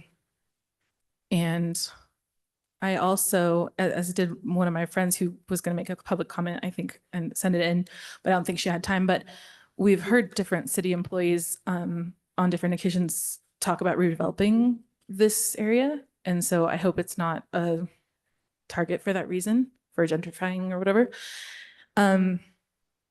And there seems to be a lot that's sort of communicated by implication that's separate from fact, and I'm kind of uncomfortable with how that's hitting me. I don't like this group of people being compared to unhoused people. I feel like here that's basically a slur, and I don't think saying things like that brings the wrong kind of crowd is very convincing either. I feel like that makes me just feel like it's more underhanded and there's a lot of implicit bias going on. However, I do think that just based on the agreement being that closing time is 1 a.m. and that wasn't respected, I think that's honestly, that is enough in itself without all of the sort of everything else that has been said and implied about this group of people that attends these. So, and maybe this just isn't a good location for this kind of thing because it's not designed to allow the kind of control that needs to happen. However, I do think it's impossible to control anybody. Like, they can't be responsible for anybody who's ever set foot inside the venue. I think there's a limit. So I think the numbers do kind of bear out that they have been doing better, doing their best. So for what it's worth, those are my thoughts. Thank you, Commissioner DeSoto. Any other thoughts, Commissioner Shin? I have a question for Aaron or for city staff maybe. I'm curious about with the conditional use permit in this in our staff report it mentions the conditional use permit includes conditions that include the dance halls as a conditional use section and then commercial entertainment business security. And if I understand right, the issue on with that first one was the closing time, right? Going past 1 a.m. And the second one was the commercial entertainment business security, which if I'm understanding right, is saying that there's under certain circumstances, if there's, you know, police events or other kinds of issues that are enumerated here, we can require certain security enforcement situations, right? Is that correct? Yeah, you're reading through 615 Yeah, 110. Yeah, 6.15. And specifically in this, just so I'm clear on this, what were the conditions under that section that we're looking for that were not being met with the security specifically? The one that stuck out to me the most as just, you know, I'm not PD, so just reading the city code was commercial entertainment business has a history of one or more reported incidences involving weapons or violence. Okay. And then but on that point. Oh yeah, the if I may, conditions. on that exact point, the last hearing we had in May of 24, there was a lot of discussion about private security, licensed private security, because it was recognized or acknowledged that the drug and alcohol use probably wasn't taking place inside the venue. It was taking place in the parking lot. So there was a commitment for licensed security to rove the parking lot to try to get arms around that. To private security, so licensed security. So I feel like it's a disingenuous to say we tried to hire off-duty police, they wouldn't do it, so we didn't know what to do. The commitment that was made was to hire licensed private security that would patrol the parking lot. That's a commitment that was made in the last meeting that hasn't been kept. Okay, thank you. Commissioners, any other? I have just a couple comments. One, which might be helpful to the public is the way that zoning works is certain zones give rights to for certain ways to use the land, certain housing, certain businesses. In this business is located in a place where an event center is not granted by right, meaning it's not something you automatically get from the zone by right. And so they got something called a conditional use permit several years ago, and there were several conditions that needed to be upheld in order for this conditional use, which basically says you can do this thing that's not granted by right from the zone if you meet these requirements. And so the question before us isn't, do we like this business? I mean, my brothers and sisters go to dance at a Fuego Fridays all the time, and I love Latin American culture, learning Spanish. So the question is like, do we not think this is a valuable thing in our community? The question is, are they meeting the requirements of this conditional use permit? And that's what we're asked to judge. We're not a political body being asked to determine if we, think this is something we want in our community or not. So I just wanted to clarify that. And so with that context, I've been through 3 of these conversations, and I remember the first time Officer Hutchinson was here, I grilled him pretty hard on some of the crime stats, and had some similar concerns as Commissioner DeSoto mentioned. But it's very clear to me that this is the heat map is not inaccurate. It's a hot zone for DUIs, and it's not just. Initially, I was concerned for sort of like these profiling based things where it's like loudness or noise or disruptive behavior. But when you're talking about DUIs, drug use, fights, these are safety concerns for our community. And I've had personally concerns, I've talked and thought about these times where we've kind of tried to work with Luis to get this business to work. And I've thought, man, I'm going to really regret it if someone loses their life. And so, I mean, frankly, that's kind of how I'm feeling a little bit. That all being said, I do also agree that one of the main takeaways from that last commission or that last meeting we had, Luis, is when I remember I put it all in a spreadsheet. We looked at the timing when these, I looked at the timing when these events were happening, and it was all 1, 2 a.m. So we explicitly encouraged you to say, close earlier. That was something I personally implored you to do. I get it that it probably really hurt your business, which makes me have empathy for you. You're kind of in a rock and a hard spot, right? Because you're like, if I close early, I lose business. I can't keep operating. But the data clearly shows it's late at night when all these issues are happening, and that's when the safety concerns are. And so that was one of my personal beliefs, was that we were going to try to close early. And so to learn that we didn't even go, to 1 or midnight, and we kept it back to 2 a.m. And that's what you're basically telling us is needed for the business to stay viable. That to me just suggests it's a tough place to actually make this thing work and then to meet the needs of the law and the needs of your business. And so it's a really tough situation. I have so much empathy, and I love a Fuego Fridays, but it's just not meeting the conditions that it was granted. Yes, Commissioner South. So I've also been here for the last 3 sessions, for over the 3 years as we've been trying to go through this. And I remember in our last meeting, I was really delighted with the way that Luis and our police department and the community as a whole was trying to work together to make this work. And I still feel that way. I think it's fantastic that Luis is trying to provide a good, clean environment for our youth. I really appreciate our police department and the work that they've put in trying to work with Luis and make this go.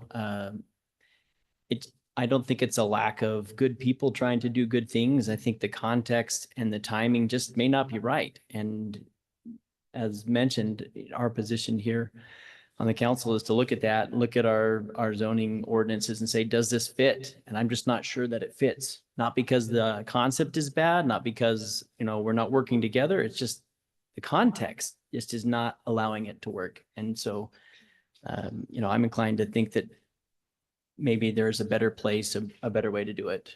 Trying to, there have been some comments about, what might happen if it gets shut down and extrapolating that. I don't think that's really our purview here. Our purview is to say, does this fit what we're trying to do, especially when we have good people trying to make it go, and it just doesn't seem to be working. I do have one question for Aaron. So maybe 2 questions just to make sure we're all really clear on the commission here. The motion before us is to basically revoke the conditional use permit. Is that for Enigma events in total? It's for this specific conditional use permit that runs with this address. So Enigma would have to, we've already told them this through an email. Haven't seen a response, but we've let them know that they will have to reapply for a conditional use permit at this address. Because this is the basis for both of those business licenses.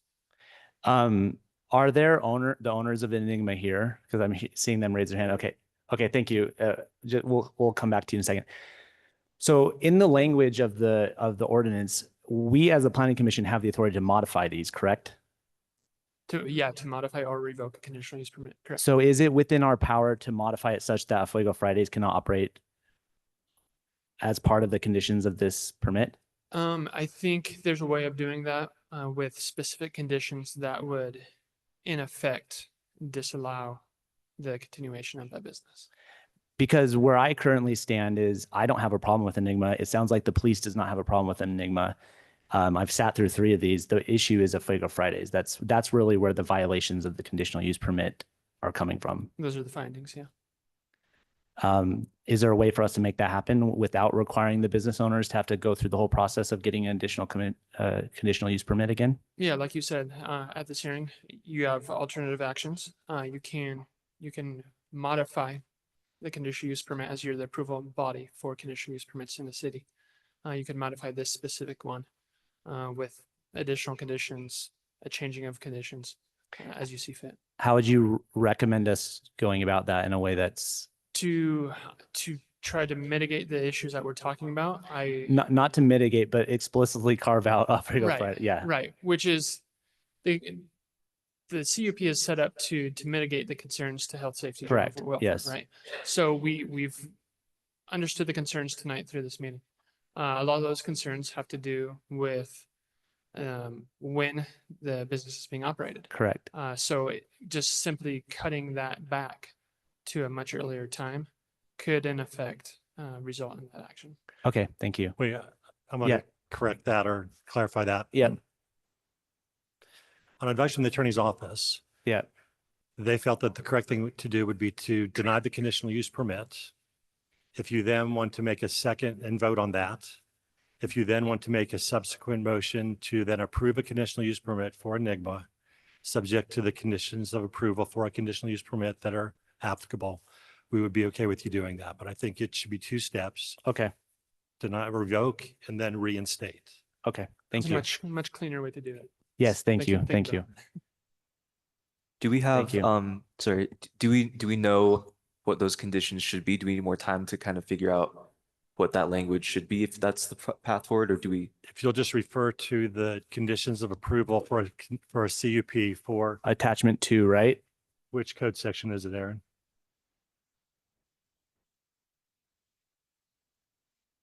So 1434 250 is where the standard conditions for conditional use permits now lie.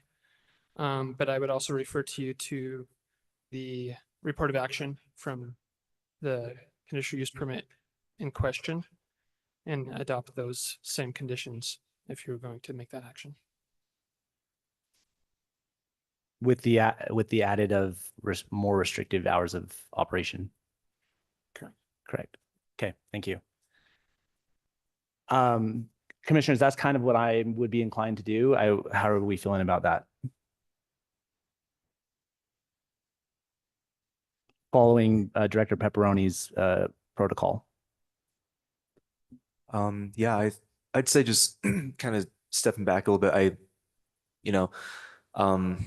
I have back in like 2017, 2018, I had friends who went to a Fuego Fridays a lot.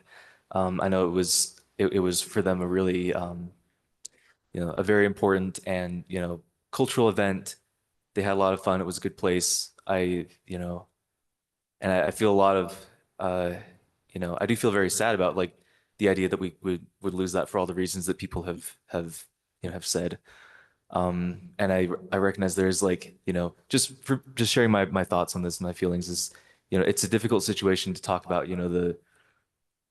the responsibilities of, I mean, is one place is the event responsible for things that happen near outside the property and other places, and, that's kind of a tricky question. I think I'm not sure, myself, like how best to answer that, I think that as was said though, like the situation with the conditional use permit with the specific security requirements and things that we've asked, it does seem like there's kind of like, the city has set like a standard and things that we're looking for and that we want to, to expect. And I haven't been around for all these past discussions myself on the planning commission, but from what I've heard, it feels to me like these are things that have been I don't think we've rushed into this. I think there's been a lot of thought and a lot of care, and I think we've tried to get a lot of empathy to the situation here. I trust that that's happened, and I guess I I feel it's unfortunate. I wish there was, you know, uh, I wish we had a better way forwards on this, but it does kind of sound like, the way forward has kind of been laid out, and we're trying to figure out what to do now that, it hasn't really seemed to, the conditions are not being met. And so that's, I don't know, yeah, I feel sad about it. But yeah, I agree with kind of I think I agree with where we're landing with this. Thank you, Commissioner Shin. All right. Do you have something you want to add, Commissioner Hill? Just make a couple quick comments. I've been sitting here pondering some of the issues. I agree with Commissioner DeSoto that there's some sifting I have to do here, right? With some of the information. I have to think about the data carefully. I do think that as I look through the frequency of incidences, that can't be attributed only to higher frequency, right? It's almost 100% hit rate when they find something. So obviously that's high. That's too high. But it does mitigate that difference there because there is higher patrolling there. And just sifting through things, I come back, like other commissioners have said, to the specific conditions in here, the closing time. But I also very distinctly remember in our last discussion talking about how the business is responsible for what happens in the parking lot, and that they can ask people and watch and see if they're actually leaving immediately when they go to their cars instead of hanging around, things like that. And that they were very specifically asked to do that. I remember we actually talked about creating like a gate and having controlled entrance and exit from the parking lot, and that hasn't happened. And so I just think, how long can we string this out, essentially? I'm also sad. I think it's a great venue. I think it's a great option for youth. It's very unfortunate to me that bad actors who are not directly related to the business can cause these kinds of consequences, right? But at the same time, there's a limit of how far we can go. Thank you, Commissioner Hill. Yeah, I echo feel very similarly. Commissioner Kendall? Yeah, the language of the conditional use does say that they are responsible for the parking lot. Am I right in that? Yes. So I love the concept. Luis has tried so hard. This is just the wrong place for it. I think unfortunately that parking lot is really hard to control. And so, I don't know, I feel like what's before us is exactly what you stated, that they've not met the conditions of use. And therefore we have to treat everybody the same and revoke that. I can't see a way around it, unfortunately. And so I hope that you'll find a new place. No, I apologize. I'm sorry, Luis. What that would be, we're out of order. We're in commission discussions. We don't have questions. All right. Does anyone have a motion?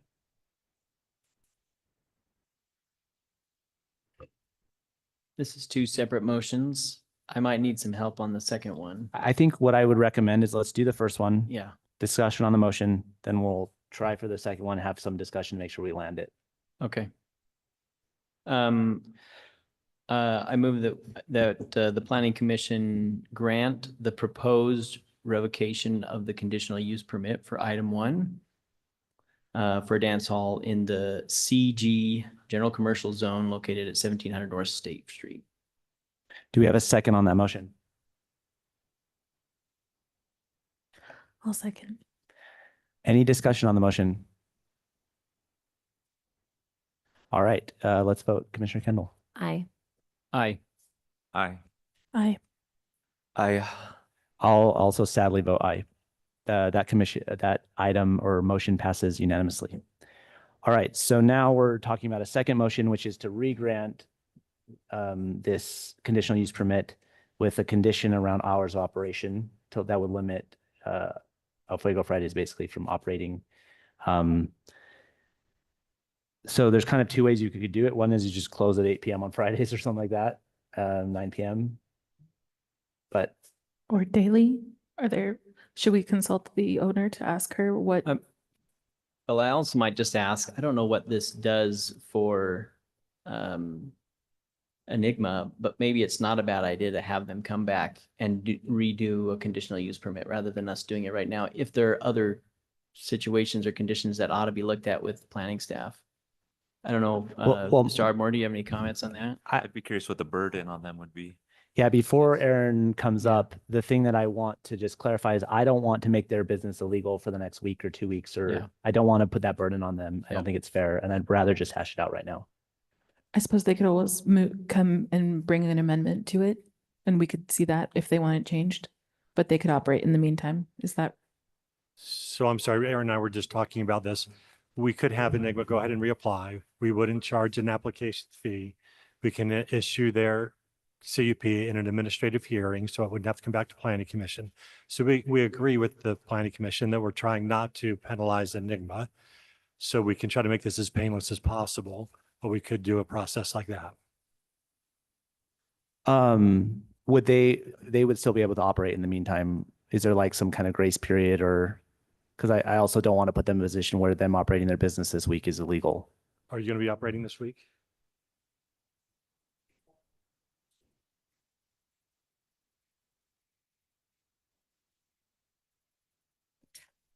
I can ask it and translate.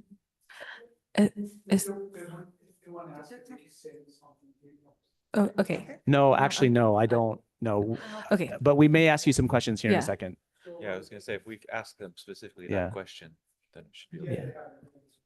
Okay. All right.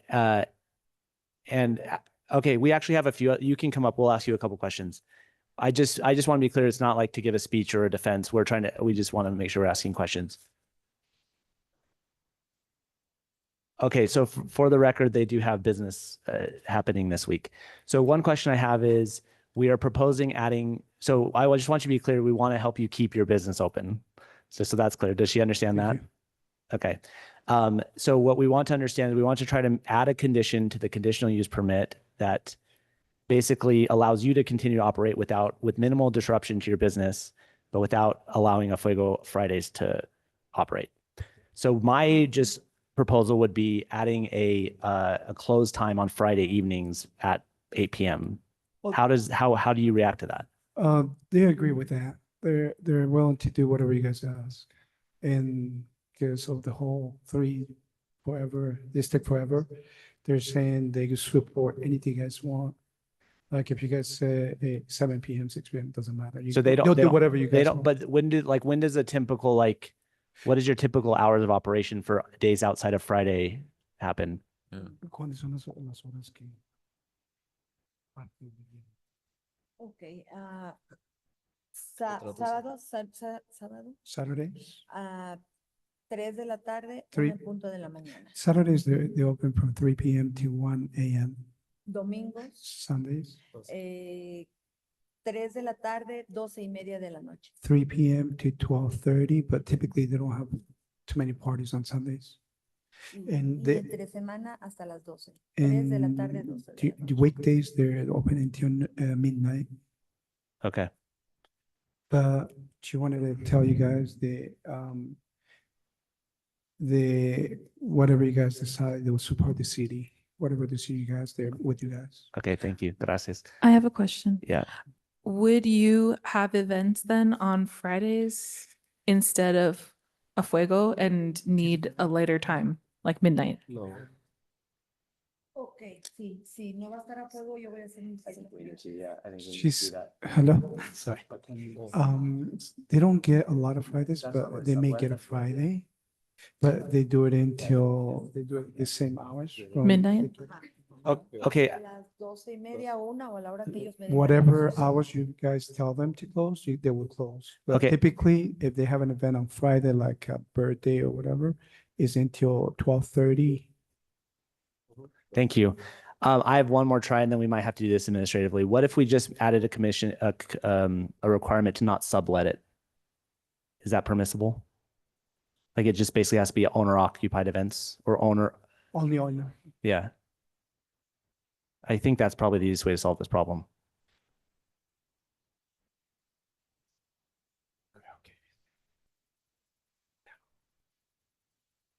I think maybe a simple way to add a condition that the conditional use permit shall only be tied to when business. I Correct. don't know if Instead even of the naming that address, business instead of would the be address. permissible.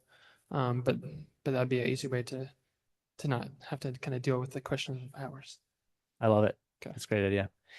And then is the legal name of your business Enigma Events LLC or something like that? Es Enigma Events LLP. LLC or LLP. LLP. Okay, let me LLP, okay. partnership. Yeah, yeah. Okay. All right. Thank you. We're okay. Thank you. Thank you. Thank you Sorry. so much. Puedo laborar los viernes en horario regular, 3 de la tarde a 9 de la mañana. Te van a decir. Okay. Thank you. Thank you. Thank you. So I think the motion we have before us is essentially that we're making the conditional use permit associated with Enigma Events LLP instead of the address. With the same condition and subject to the same conditions that are on the previous You said CUP. just one business and that it's named. Is that how the language has to be? Or, yeah, okay. Yeah, if I'm reading your intentions right, you're approving a new conditional use permit for this location with the prior conditions of approval from PLCUP 2019-0309, with the added condition that the only business that shall operate on this conditional use permit is Enigma Events LLP. Correct.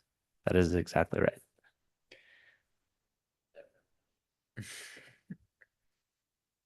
Aaron, do you want to come make that motion? No, I'm just kidding. I was gonna say, can we make the motion that that's the motion? I know you have it, don't you? Oh, boy. Can you do it? Okay. Except I missed the numbers of the original. Oh, it's right there. There Okay. you go. So I'll make a motion that we approve a conditional use permit PLCUP 20190309 for a dance hall in the general commercial zone located at 17 North State Street with the conditions that already exist and one added that the only business allowed under this conditional use permit for this location is Enigma LLP. Enigma Events LLP. Enigma Events LLP. Thank you. Did I get it? You did, I think. Do we have a second on that motion? I'll second. Oh, All right, the motion has a second. Any discussion on the motion? I have one question. Are we, because I don't know if I understand exactly the uses for this this event hall throughout the week. We're not accidentally like carving off other existing uses. Like do we know if they don't sublet to other events, other people who host events? It's just okay. In previous findings, that's what we found. Yes. Okay. All right. Just wanted to make sure we're like okay, good on that. Yeah. All right, let's vote on the motion. Aye. Aye. Aye. aye. Aye. I'll vote aye. That motion passes unanimously. Thank you. All right, and thanks everyone for sitting through that. That's the most sausage making you'll ever see in a meeting like this. All right, item number 2, Peggy Case requests an ordinance text amendment to section 14.08A.040 lot area to reduce the minimum lot size to the Agritourism Overlay Zone from 5 acres to 1 acre citywide application. Dustin Wright will present this item.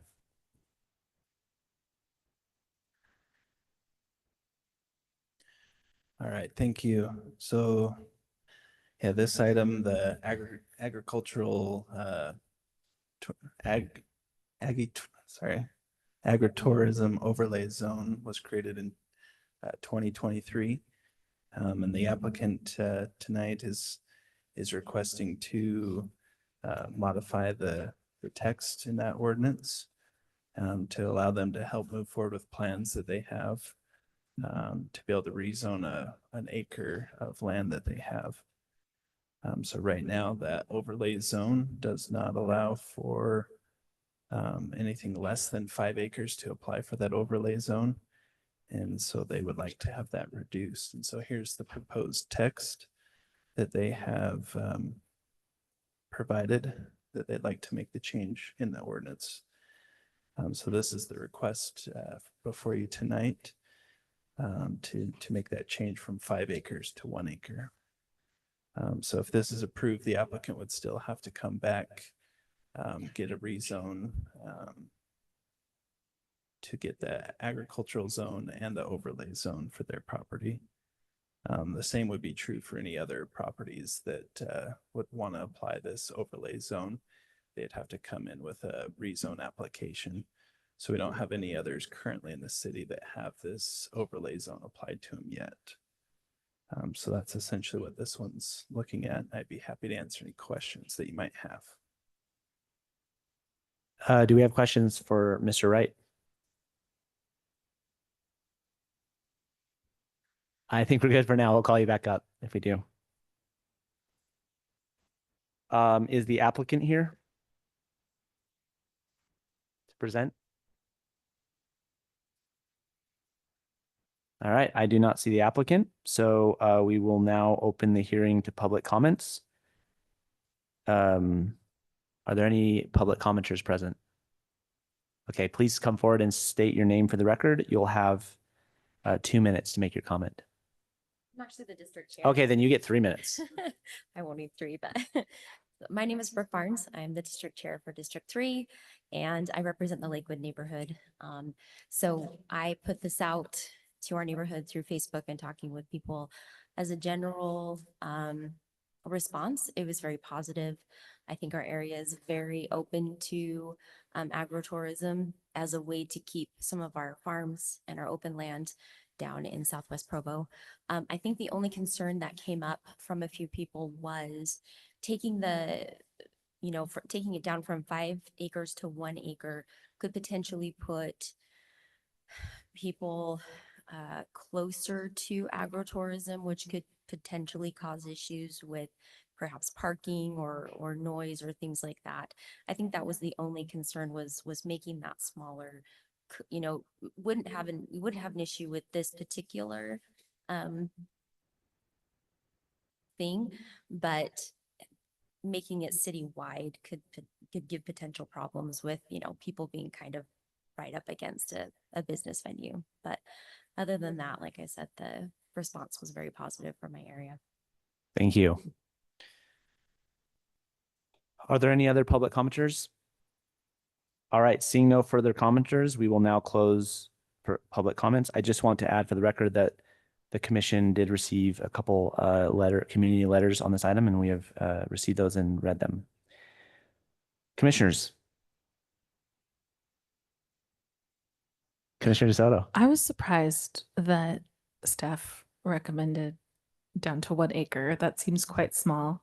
And I see the logic of one of the letters was saying that it could, there would be maybe a better way to do it. I don't know what your thoughts are on that, Commissioner Kendall, but you're nodding. I agree. I think that's awful small. If you think of any decision we make citywide, you have to consider all the potential things that could go there. It's not about this person's application, right? It's about all the future things. So what's the exact scope of what you could do in 1 acre versus making it 2.5 or 3, or you know what I mean? Yeah, I mean, I think it's always just always a trade-off. It's maybe there's a more limited thing you could do with such a small thing, but maybe more people could do a small enterprise, have poultry or something like that, small. Right, but the opposite is true, that you could also stuff a lot in 1 acre and then you're right next to other things that where maybe that doesn't belong, so. Commissioner Hill? Yeah, I feel like the exact same way. I looked at 1 acre and I thought, what kind of agricultural tourism can you do in an acre, especially that agricultural zones building setback rules and all these kind of things. And I really wish the applicant was here tonight to kind of show what that might look like. Because it seems small in my mind, and I'm just having a hard time envisioning how this doesn't create more problems than it solves. Could you remind, what is the process for getting this overlay zone approved for the agritourism? Yeah, so they would have to submit a rezone application that would come back to Planning Commission and ultimately City Council for a decision. And is there a business plan or anything associated with that application? So yeah, they would show, so on the overlay zone, there's a requirement, I think kind of touches on some of those things as far as how much of the property can be used for that overlay, and it's 1/3 of the property can be devoted to that tourism agricultural use. the rest of the property would have to be utilized as what's allowed in the agricultural zone. So it wouldn't be the whole lot would be able to do that. It would just be a Okay. third of it. And that's- So a third of it, that is tiny. So can you tell us what you think, like, how does the city feel about this? Like, why do you feel like it's okay to take it down to an acre? What kind of things would go here? Yeah, so I think when we originally created the text and brought it to the planning commission, we brought it at an acre. That was our original thing. And then I think through discussions, it got to 5 acres. But I think one thing that helps is that it does have to go through that process of a review. So being site specific throughout the city, if someone wanted to apply for this, it would come before, come to staff, we'd review it. It would come to you. And if it made sense, then it could move forward with a positive recommendation. If it didn't make sense for that area or the proposed use, then it would have a negative recommendation. So Dustin, just to follow up on that, if it's already agriculturally zoned, then they would have it by right, right? So they could at that point, no. It's an Does that overlay work? zone. They have to come and ask for the overlay zone rezoning. Got it. Okay. Yeah, and there's currently no properties that have that overlay zone. You'll be seeing some coming up, but currently Okay. there are none. So each one that does come in, you'll see their proposal, you'll see what they're asking for, you'll see what their parking is, the traffic that it would generate, all of that. And so that would help you make that decision if it's the right thing. So it opens the door for 1 acre to ask for the zone change, but it doesn't give them a right. To it. Okay. They already have to be in the agriculture zone. And Or then change to agriculture. Yeah. So can this you do an overlay on top of something that's not fundamentally agriculture, or would you have to zone to ag and then do a zone to the overlay? You would have to do that. Yeah, You'd have okay. to, so the overlay zone in there, in the language, it says which zones it applies for. I believe it's just the agricultural zone. So this applicant, her property that she has is residential, so she'd have to rezone it and get the overlay zone. Got it. Thank you. So there's protections in terms of it not being like a free for all. And at the same time, it opens it up to a lot more opportunities for other potential landowners. So I don't have Yeah. a problem with it. Especially, I know there are plenty of places in Provo, not just the west side, that want to hold on to some of the For sure. open space. I'll give an example of to answer the commissioner's question. There's a pumpkin patch by my house that's probably on 1 acre. They run a seasonal pumpkin patch. It's a beautiful little community business. I love it so much. I take my kids. So I like this. I think it opens up those types of opportunities for our communities. And I think we have control because it's on a case by case basis for the overlay. Yeah, I think if, I mean, what I'm kind of picking up here, if we're talking like a pumpkin patch, somebody selling eggs or, fresh milk or something like that, a small, it doesn't seem to me like this is going to be anything that drives like, it's not like a car wash, right? Cars coming in out like 24/7 probably for this kind of use. Like we're talking small family Or seasonal probably. Or or seeds. That's good. Yeah. Of corn maze or something maybe. I mean, I think that like what you said, the fact that any kind of rezone is going to have to come before planning commission and city council. Like, I think that's, I don't feel too bad about that. I think that there's definitely an interest in, a lot of people I know feel strongly about trying to conserve areas of open space and farmland in these historic, agricultural rural communities as they grow in, it seems to me like, if we lock it into 5, it's more likely that a property owner might just, who has a larger property might just be like, I'll just turn it on to houses. Subdivide it. Yeah. Yeah. Whereas if they have the opportunity to keep 1 acre as the agritourism overlay zone, you might be more likely to see people keep a little piece of it where they otherwise might not be able or want to keep a whole 5 acres. They might be okay keeping 1 acre, So it seems like it adds flexibility. I feel good about that. So those use cases help me a lot too. But I'm just trying to think right now, what would a pumpkin patch be zoned as? Or does it just kind of exist off the books? How does that work? So yeah, we're talking about A zones or RA zones. There could be some nonconformities out there as well, right? Old farmland that was rezoned in anticipation of it going to something else, but then it remained the same use on the land. And that is So kind of there's going to be some of those. So that is kind of predicted use of agritourism zoning then in the future? Yeah, the whole idea behind this was to try to support agricultural uses to stay in the city. Okay. And this was a way to do it. Great. With the sorry, one more question for you, Aaron. Apologies. With this agritourism overlay zone, I believe it says here that there's limited commercial use that's allowed on this. Yes, very limited uses. Yeah. They're What are those indicated- uses? Let me pull it up. There's like 5. Okay. There are I'm 5 I'm uses. just help us make understand better.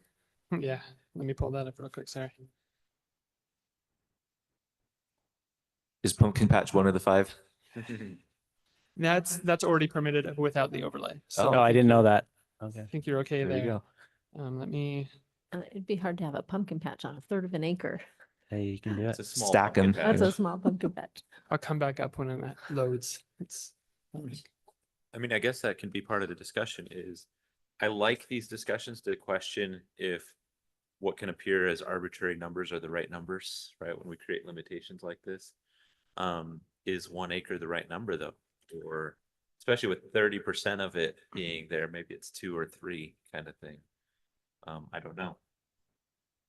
Yeah, I agree. I can see how 5 might be too restrictive, but is 1 the right number? I don't know. I do like that we have to approve everything. That's good, but does that create more work than, you know? We have to approve whatever it is. Hey, I Yeah, like I to be guess that's busy, true. Yes. but it's a good point. Let's give people the option. Yes, Commissioner. I'm Yeah. sorry, Mr. Arwar. To answer that. So all the underlying uses of the residential ag zone are permitted. These are the 4 that would come in addition to that if the overlay was approved. Commercial tours, educational classes, museums, or event halls subject to standard conditions. So hopefully that helps. Will you say those again, please? Commercial tours, educational classes, museums, and event halls. So we're not even talking like selling, like eggs or milk or something like that. That's not one of the commercial. Correct. Okay. Well, I mean, See, I can't see any of those 5 uses being on less than 3 or 4 acres. Well, not an Well, event you hall. could do a community garden or that kind of thing on that small of it, like especially Totally. if you're talking about urban gardening. I mean, Right, but things I like think what that. he's They're saying is creative that's things. already That's ag already zone or permitted. Oh, it's already that. allowed. Okay. It's No, not the this. 4 were museums, education, dance Okay, halls. sorry. And what was the I did not understand that. classes? Commercial tours. Commercial tours. I don't know. I think that people can be creative and I think that I think we should see. So I always like to just think, okay, what's the worst thing that could happen, right? So, Yeah. because you can't take it back very well. So 1 acre, if we had control because we have to approve it and they can't go to the extreme and stuff something in there. They're limited by the space anyway, then I feel fine about it. I guess we'll see how it works. I think like the- erring on permissiveness, especially when there's a review process already built in to that process. Anyone want to do a motion? I'm hearing some consensus form. I'll move that the planning commission recommend approval to the municipal council for the proposed ordinance text amendment to section 1408A lot area to reduce minimum lot size to 1 acre. Thank you. Do we have a second on the motion? I'll second. The motion has been seconded. Discussion on the motion? All right, let's vote. Commissioner Kendall. Aye. Aye. Aye. Aye. Aye. I'll vote aye. Item number 3 passes unanimously. Sorry, item number 2 passes unanimously. I was already getting ahead to the next one. All right. Okay, we're going to do a 5-minute recess since I believe some folks here could use it. So we will reconvene at 8:18 p.m.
Hey, don't make me call your name.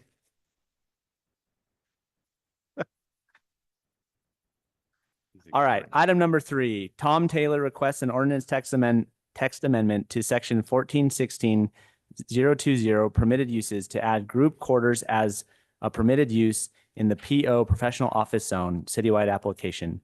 Hannah Sauls will present it. Hello. This is a pretty straightforward single slide amendment, which is great. Haven't been able to bring many of those to you lately.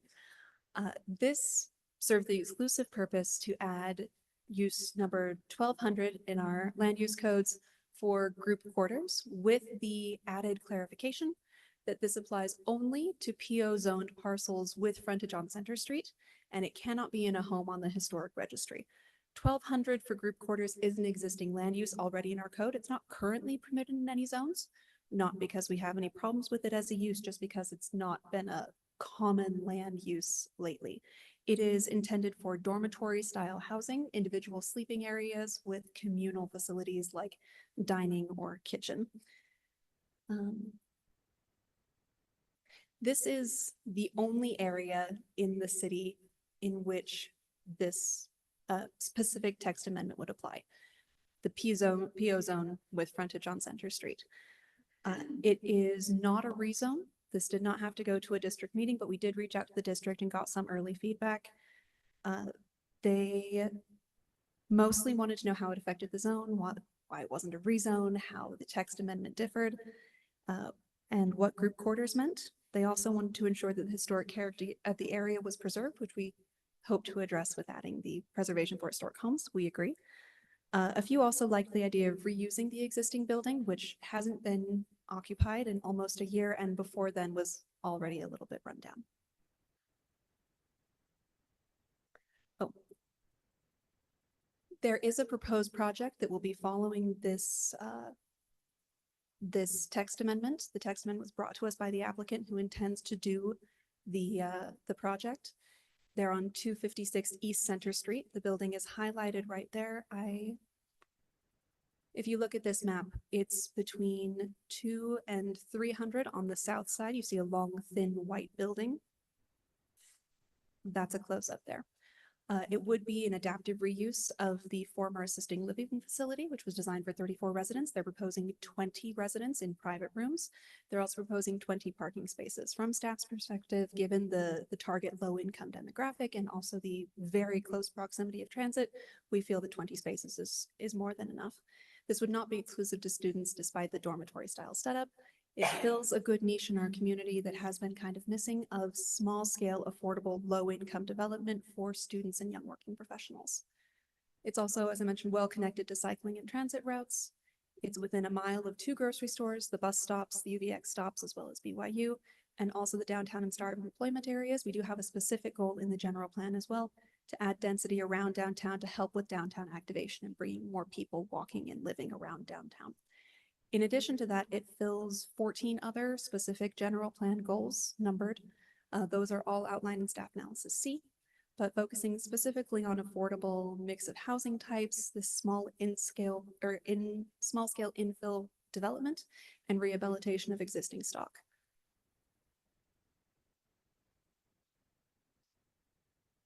This staff feels is a good use of this PO zone, even though it's typically intended for offices. It fits what's already there. There's also an apartment building in this area with its proximity to the services and its connection. This is an excellent use of this land and would be consistent with the spirit of the zone and with neighboring uses. Any questions? Does anyone have any questions? All right, I think we're good. Thank you.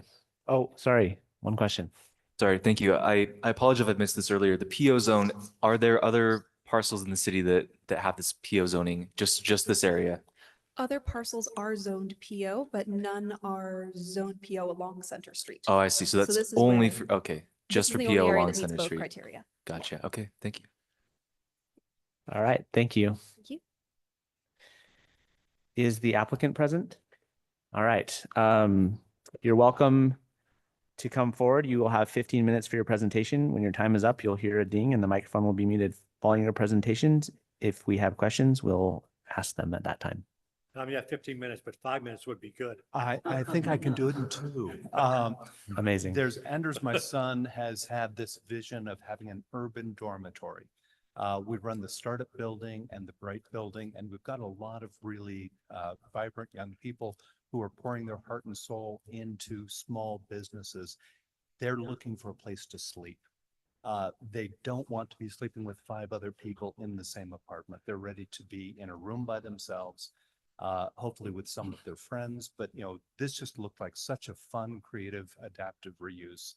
They've had 34 residents there in the past. We're scaling it way back to 20 because they're going to be more mobile. They'll want to have cars, bikes, that sort of thing. So the structure doesn't need a lot of changing. It does need a lot of rehabilitation. I mean, the electrical panels, the sewer, the plumbing, it's old. Anyway, it looks like a fun project. We'd love to do it.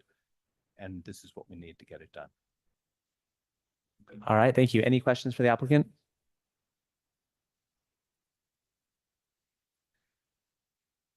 Commissioner Shin. Oh yeah, thank you. So this is just for my understanding, this is previously an assisted living facility. Okay, and it's not been used for the past year. Yes. Yeah. Okay, thanks. Just curious. It is interesting that it needs a rezone to downgrade from the number of people living there. I have a couple questions, mostly just pure curiosity. Yeah. So are are these basically year-long leases, just kind of like how I would sign for a normal rental, or is it more sort of short-term stay? Is that yet to be determined? I'd like to turn that over to Anders. He has a very interesting, come on up. He has a very interesting vision of trying to, our target market is young professionals. And we have some friends who are real estate agents and other things. And we hope to have this be kind of a transitional house, a transitional place to live before they can afford a house. We have a lot of people who we've worked with who pour their heart and soul into a small business, and then it gets funded or they sell it and they're ready to buy a house. And we'd like them to be well educated as to how to do that. But it would be long-term rentals, like 1-year contracts, not like short-term Nice. Airbnb style. Okay. Long-term. And what's like the rough monthly rent on something like this? You know, we just did a survey that we're going to send out to the Sandbox program and a few other student groups, but we're thinking it would probably be like $400 to $600 for Nice. a room. So kind of comparable to like if you're splitting an apartment with a bunch of friends, but you don't have to do as much like coordination with getting a group of people to rent an apartment. And then so basically it's private rooms with shared amenities, essentially like kitchen space and restrooms and stuff like that. Yeah, Cool. exactly. All right. Thank you so much. Yeah. All right. We will open the hearing to public comments. If neighborhood district chairs are present, you can have 3 minutes. Please just remember to state your name and what Yes, district I'm you're from. Soraya Hillam. I live on 61 South, 300 East. I'm a half block from there. I'm one of the Mazer neighborhood chairs, and I'm currently the District 5 chair as well. Thank you. So I apologize. I didn't occur to me until this meeting that I should have sent on these comments to you ahead of time to be able to read. But we did do a survey on Facebook because we haven't had a meeting since this has come up, and because we won't be having another meeting until March. So we reached out online and on Facebook in the Mazer neighborhood page and on the ward page of that included some of the people who live right around this area. The results that we got is we had 2 people who are all for this, thought that that was great. One of them happens to be Quinn Peterson, who is over the business district. So there's another chair who's very much in favor of this, thinks it's a great use for being able to find creative ways to get more housing that's desperately needed downtown. We also have a longstanding resident who's lived here for a very long time who thinks this is exactly what's needed. We have 2 others who wanted to vouch for how wonderful the projects these guys have done and think that anything they're involved in would do well. We have 2 that want to see more details. And then we have 9 that are very much against it because of the shared kitchen and shared bathroom for 20 people. which kind of makes, you can kind of see where it was needed. What this was is an assisted living thing. It was severely disabled. A lot of the people in the neighborhood have volunteered there over the years. We would go in and help do, different kind of projects, bringing them in. They had to be assisted to the restroom. That's why there was a communal restroom. They had their food made for them. That's why there's a communal kitchen. There's a lot of people who are really worried about how not having individual bathrooms, having a large number of people using the same bathroom would affect the type of people who'd be willing to live here. There's also a concern with, these guys are great, but what happens when it's sold to somebody else? Is this going to end up as transient housing, which we have a lot of in our neighborhood? We've had different motels that are within a block or two of us that have been turned into places where they just do vouchers for homeless a lot, and who sometimes will actually have hotel rooms out, but the entire place is basically taken up by the vouchers all the time. This is within a few blocks just on the other side. This side tends to be a little bit nicer, partially because we don't have that. Although next door to me is a 6th unit that's run by Provo Housing Authority. So we have it already dotted all the way through this neighborhood. On this block, there's only a couple of, in the entire block, there's only a couple of actual homes. Most of it is rentals. So there is a lot of rentals nearby, but there's a worry of what type of rentals that are coming in. So do you want me to read some of the different responses directly, or do you want me to just email those later? You're welcome to do whatever you'd like in 30 seconds. Okay. And then we would love to see them emailed. Yeah, why don't I tried to highlight some of the main things. I think I got the positive ones. What assurance can you give it won't be a type of low-end rental property similar to the motels? How is this not becoming a halfway house, not desirable in the neighborhood? Shared bathrooms do not lend to long-term residential usage. One says this would be a huge bummer for the entire neighborhood. I don't like the idea at all. Sounds like it's somewhere for easy act, but that could easily be built by a homeless shelter. Thank you. Thank you so much. Yeah, please do.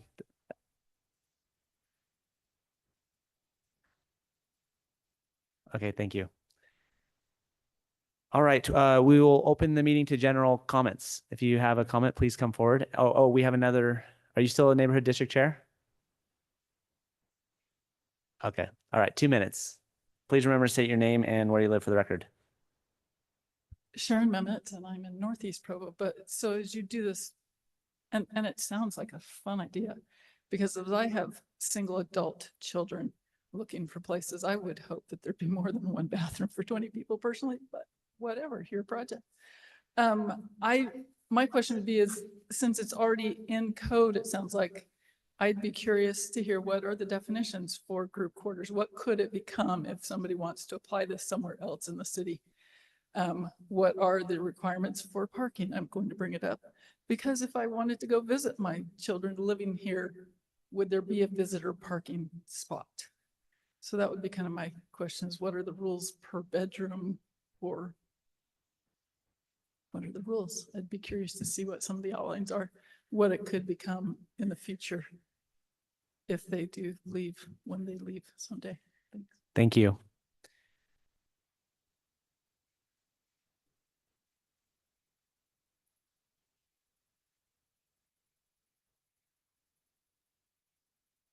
I'm a 1-minuter, I think. I'm a public person. I'm 1 minute, right? Two. You have 2 minutes, but please just say your name and where you live for the record. Tanner Wilson, and again, love these guys, love their projects. Our concern, we own the building next to it and the one after that.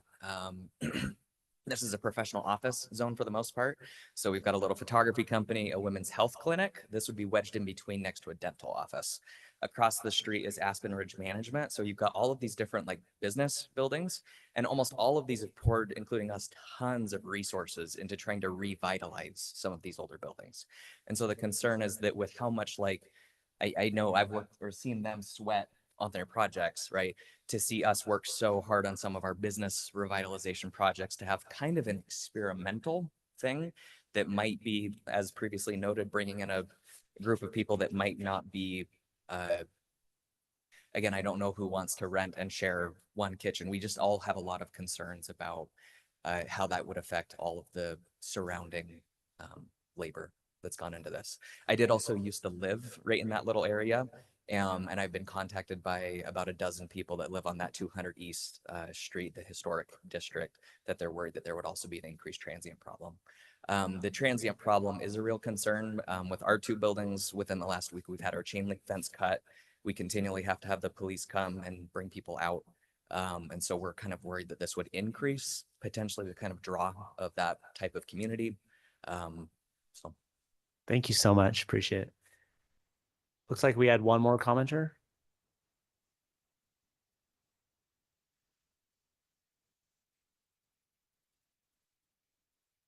Hi, my name is Karen Spencer. I'm in Mazer neighborhood, so I live like a block and a half from this place.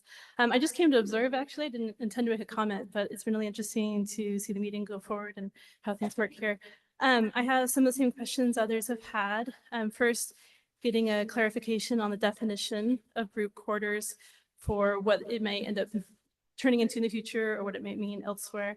I love the term urban dorms. I think that was fun. I think if that were incorporated into the title, into the advertising, some signage, that might create a sort of an opinion of what the place is and could be, and might attract certain people based on that. So it might help in just the signage. I also wonder about grouping. This is just a thought. I don't know how this works in your plans, but grouping rooms together, say like a restroom kitchen for every 4, something like that. So it's more like pods or something like that. I have a friend who lives in a historic or an old home in Provo, and each of the bedrooms has been turned into a separate, basically its own little apartment, but they share the kitchens in a house, and she loves it. She's in her late 20s. It's been an ideal space for her to have her own space, her own apartment, but at a cheaper expense because they share the kitchen. Thank you. Okay, thank you. All right, we will now close public comments. Commissioners. I'd like to hear more from the applicant about the bathroom situation and the kitchens and that sort of thing, because I've had relatives that lived in assisted living centers and they had a bathroom in their room. So that may be the case. So let's clear that up. So what they have today is 2 very large bathrooms, which we're going to be housing men only, so that BYU students can live there. There are 2 large bathrooms, 2 showers, 2 toilets on each one of those.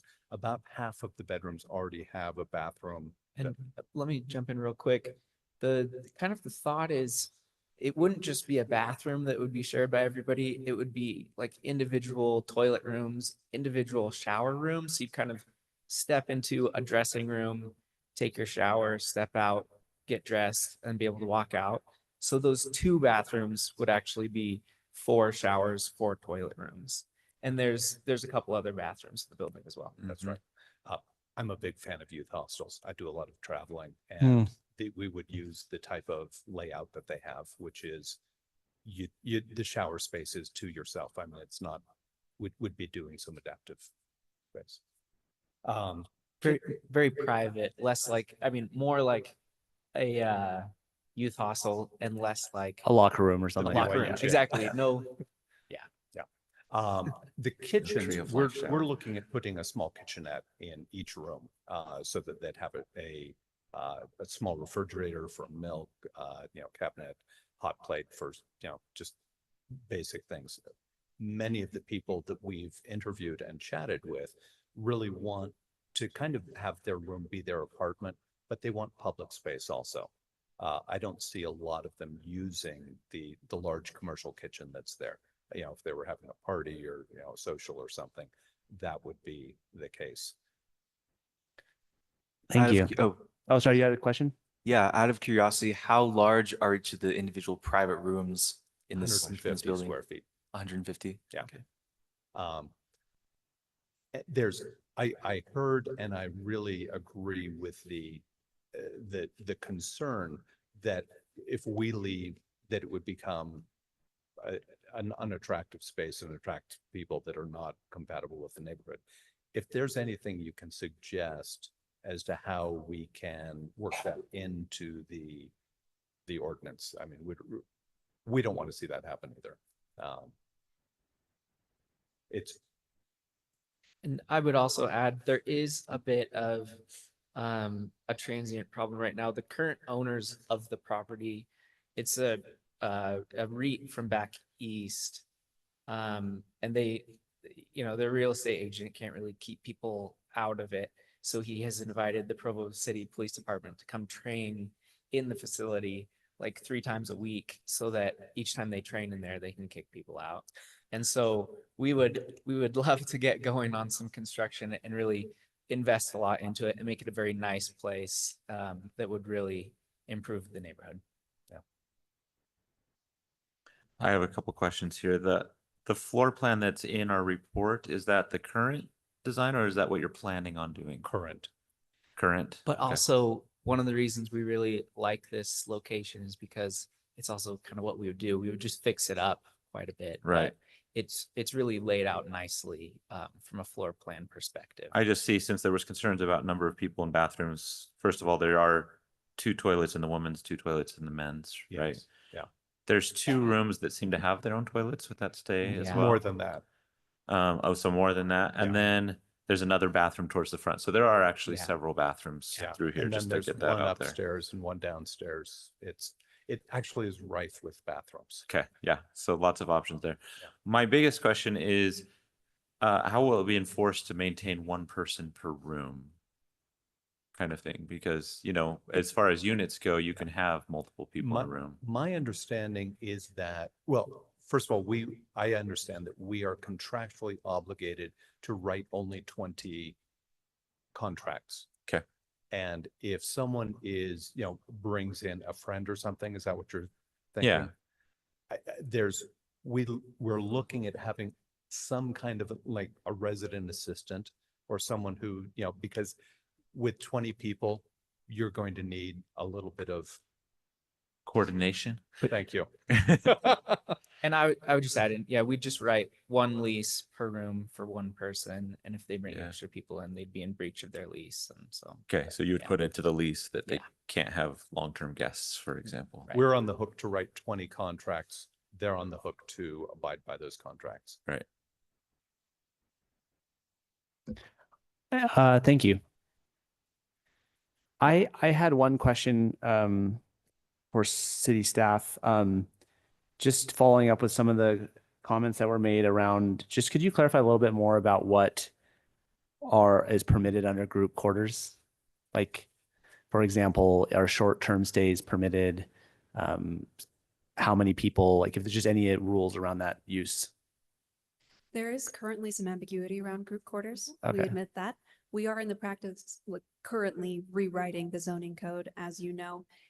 If this is included in our PO zone, we will expand and add more to it. We didn't feel the need to slow this application down with those concerns, as we're going to rewrite those paragraphs anyway. And since it's such a narrow area, this is the only property for sale in that area, we don't see this opening the floodgates. It gives us time to work in. Okay, thank you. I want to just share a thought here. So I started my first startup in 5 years ago, and when I started, I paid myself $0 for 2.5 years, and luckily my wife was, she was bankrolling me. But if I wasn't married, I would have loved a place to live like this. And I was actually one of your tenants in the early days of my startup, and so I can just speak personally to some of the neighborhood concerns. I'm very confident, just given the business you run at the startup building, your target market is young founders who are starting a startup. They start off like very similar to my story, 0 employees, $0 salary. Now we employ 20 people locally. I make a lot more than $0. It's a very common path that you're seeing. And so my guess is essentially you're going to be targeting that demographic. It's where your Rolodex is. It's, it's the community, it's the brand you have. Is that fair? Yeah. So I'm not, just given my personal context, I'm much less concerned than the neighborhood. And I do attest that they run great projects and they are very community oriented folks. So yeah, I like this project a lot. It's a needed thing in our city, and we have a burgeoning startup market that's contributing to our community. I was gonna say, I think it's a great idea. And when somebody talked about like having this be in pods or that kind of thing, it reminded me of this. This is not, I mean, it's innovative for here, but like this is a very traditional way of building. We just went to Mexico City in October, and there was this awesome hotel we stayed at, and it was like in the middle, a garden and rooms and one kitchen. And I imagine there was a family, like a multi-generational family. So I think that this is a great idea. And I think that there are plenty of people who have like certain lifestyle. Like I know a lot of people who, when especially like who live in cities and they just don't cook.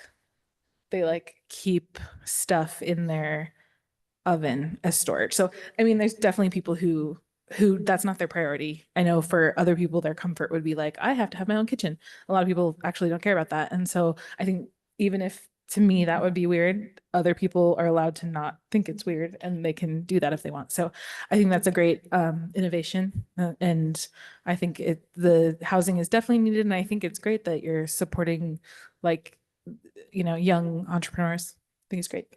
Director Pepperoni, did you want to say something? Yeah, to the question that was just asked, in spite of the ambiguity related to group quarters, because neither hotels nor motels are permitted use in the professional office zone, I would say that short-term rental is not permitted in that zone. Thank So you. I think that gives us a safeguard. That's a great clarification. Thank you. Any other comments, Commissioner Shin?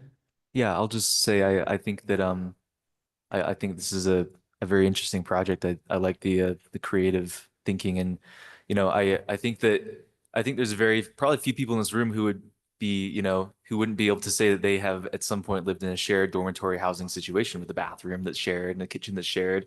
If you went to college, you probably you probably lived much like this, and my wife has it's not, I don't think it's too far out of the realm of what we what we understand as being, that's a useful thing for some people who, like Jeff, that are wanting to be in that kind of situation. My thought on for the neighborhood concerns, it sounds to me, as well, that this is something that people we're gonna, the owners really are gonna care about. They want to make it something that's better for the neighborhood than what's currently there. They, and it seems like they're given some assurances that it will be like that. My thought is with this group quarters zone or usage, excuse me, this group quarters usage, given that there is some ambiguity, would it be helpful to, I guess we can't proffer a development. We can't, a developer agreement, but if there was somebody to say like some minimum number of bathrooms or something like that, just as like an assurance that it's not just going to be like one bathroom for the entire thing. Obviously that's, but just so like for this situation, could we have some sort of a condition saying like, like a minimum number of bathrooms, if it's going to be like 5 or 6 or whatever, shared units or shared bathrooms and then individual ones, maybe that could be a way to kind of alleviate some of the concerns that might turn into something different down the road. Does that make sense? Yeah, I like the suggestion, but I think we would be able to do that when there's a concept plan, because this would come before us, or would it just be inherited by the new zone? The project plan could come to you, or based on the size of parcel, it could go to administrative hearing. We'd be happy to send it to the planning commission. Okay, thank you. Commissioner Hill. Yeah, I just want to echo what you said. I actually work with students who do biotech startups quite regularly. I have one student right now who I could think might be interested in this. He's got his biotech startup, no revenue, just doing research, developing stuff, paying himself minimum salary, right? That's really great. And when I first read this, my first reaction was, why such a small area? Why are we limiting this to 2 blocks in the entire city? Because boarding houses are old, right? It used to be quite common. You watch old movies and they're talking about renting a room in a boarding house all the time, kind of thing. And that's what this essentially is. My only thought is I get the kind of concerns about it degrading into something we don't want, right? So I don't know if there's a good way to do it. Perhaps, the code rewrite is a good opportunity to try to put some safeguards in. I don't know if it could be done as like a conditional use. So like we saw earlier tonight, you can have a review process and revoke that if it becomes something very negative on the neighborhood, something like that. Is that viable? Is that possible? Sure, that's possible. Pros and cons that you see? Well, we would propose moving this forward under the application that's been requested. And then if that's something that the planning commission thinks is something we should look at in the future ordinance that'll be coming before you in about May, as a conditional use, then let's look at that. But if that is your sentiment, I would suggest that we also look at other zones where it may be applicable. Right. So anyway, those are my thoughts. So are you saying that if we approve this one, that we could protect it from other uses with a conditional use still in the future? Or would this one be exempt from that? This would be exempt from that because this is being proposed as a permitted use. You can see on your text, it's a permitted use in the professional office zone. But as Commissioner Hill just suggested, this is a pretty narrow door you're opening because of the zone that's allowed in. To me, this is a way to put our toe in the water and see if this might work. But it's also legitimate to try to take further steps of precaution in the upcoming code. Can you think of any way that we could insert some protections right now to this? The professional office zone also has a list of conditional uses. This could be put as a conditional use instead of a permitted use in the zone. If that's the recommendation you'd make to the city council, it'd be up to them. And does that slow down the applicant? No, if we were to overlap then your conditional use application with your project plan, that's going to have to come back before Planning Commission anyway. So it wouldn't be adding a step. It would not be adding a step. Is the Commissioner Kendall, is the concern about protection like other locations adopting it or No, this? about this location, Basically they sell it. right? What happens in the future? You know, because I share the same concern. I think this is fabulous. I have a son that started a business in California and he's living in his van. So he would sure like to have a room, but he can't afford a room yet. But this is the point, right? You can start a business and get it going because your rent is so inexpensive and you're Right. with other people in the same boat. And, you know, I love it. But what happens if the people who are managing it decide, oh, we're not going to do this anymore. And then it slowly becomes something else that we don't want. So, Overoccupied, et cetera, right? Like there could be issues. well, or just the whole concept of not that demographic that we want to encourage because we're trying to support, I think this does multiple things, right? It supports people starting new businesses, which is happening more and more. And I think it's a good way to do that, but we don't want that to fall apart either, so. If we approve this as is, but then, you know, make a note to follow up with this on the rewrite in May, wouldn't that, I mean, because it's unlikely that this would even get built by then, or are you just worried we won't follow up? I think it gets grandfathered no matter what if we approve it tonight. Oh, I see. I see.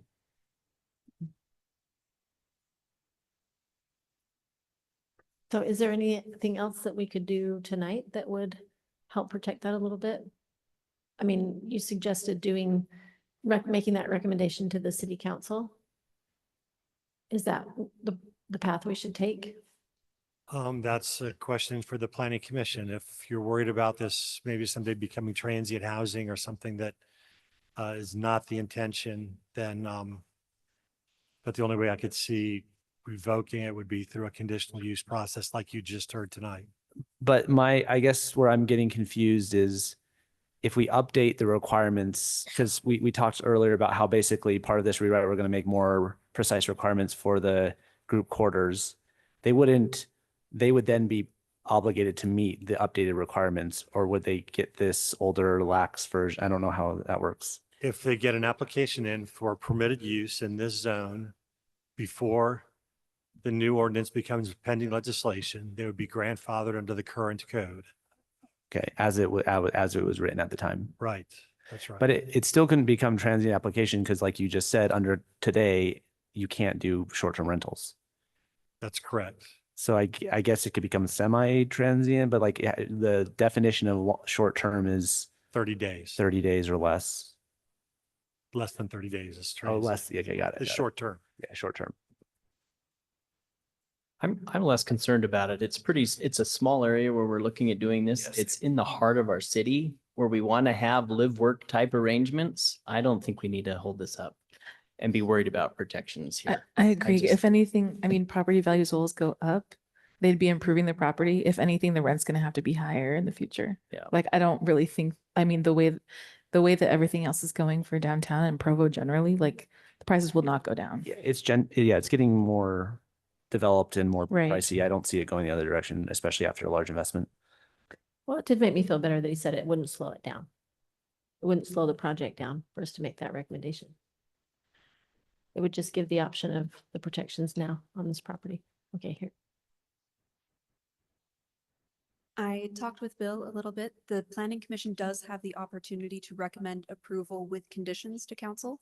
One of those conditions could be that it is moved to the conditional use section, and that any specific conditions you would like to see are added, or that we can leave it under the current use or the conditional use with minimal conditions, whatever you'd like to recommend adding. I think I would lean towards recommending the conditional use path in that case. And I think one of the conditions might be to set the minimum number of bathrooms in the unit to make sure that the development goes as has been explained and doesn't become a place with not enough essential bathroom spaces. That's where I'm at. Do we want to make a motion? I really would like to get in this final item for these kind folks who are waiting this whole time, and we have 5 minutes to do it.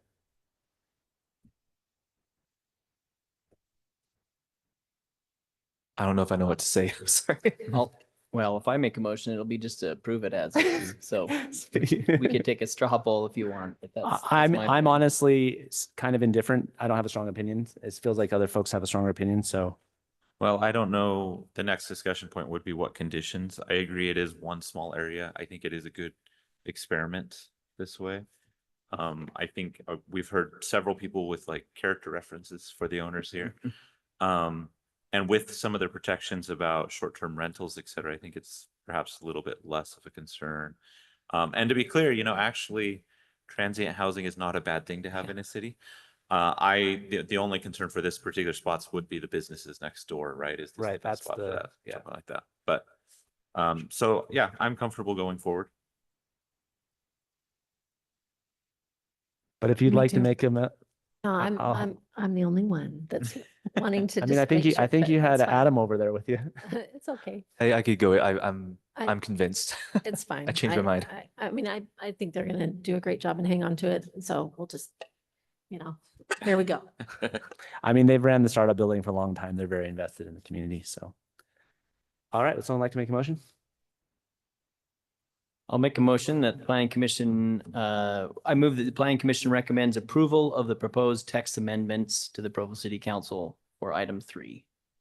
Do you have a second on the motion? I'll second. All right. The motion is seconded. Discussion on the motion? All right. No discussion. Let's vote. Commissioner Kendall. Aye. Aye. Aye. Aye. Aye. I'll vote aye. Item number 3 passes unanimously. And we have reached our final item of the night, right under the wire. Item number 4. Brian Morrow requests approval for a zone map amendment from the RA Residential Agriculture Zone to the R1.10 Zone in order to complete a 2-lot residential subdivision located at 4122 North Canyon Road, North Timpview neighborhood. Jessica will present this item. Thank you. We will be so fast with this. This is a very straightforward rezone.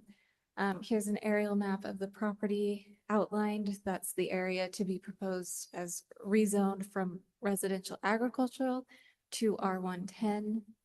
And then here's a map showing that the property is already surrounded on the west and the south by R110. So it is matching the density of the neighborhood and will have no negative impact on surrounding property owners.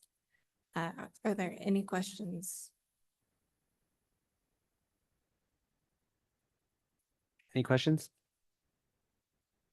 All right. I don't think we have any questions. Amazing. Is the applicant present? All right.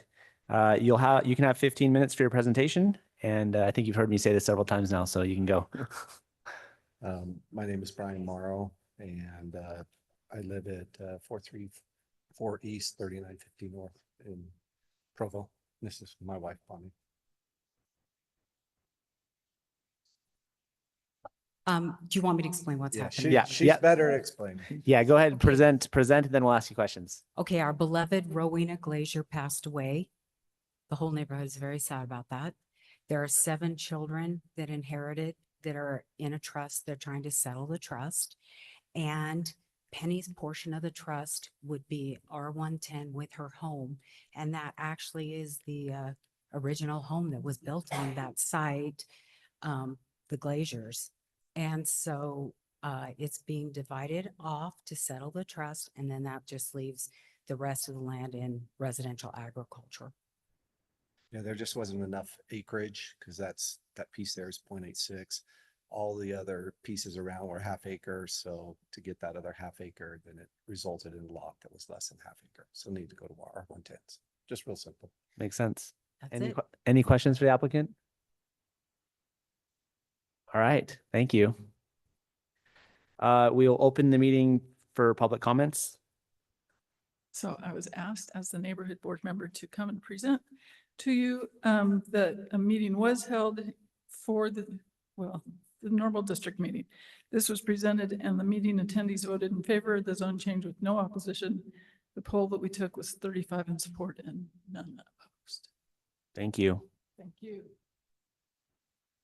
Seeing no further public comments, we will close public comments. Commissioners. Any discussion? Does anyone want to stay later? I mean, I'm happy to go straight to a motion. This is great.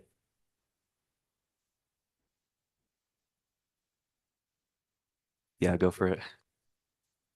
Okay, make a motion, Adam. I'll make a motion. I move that the planning commission approve the requested rezone. That we recommend approval. Recommend. Oh, sorry, this is approve. It's recommend. Yeah, it's recommend. Okay, all right.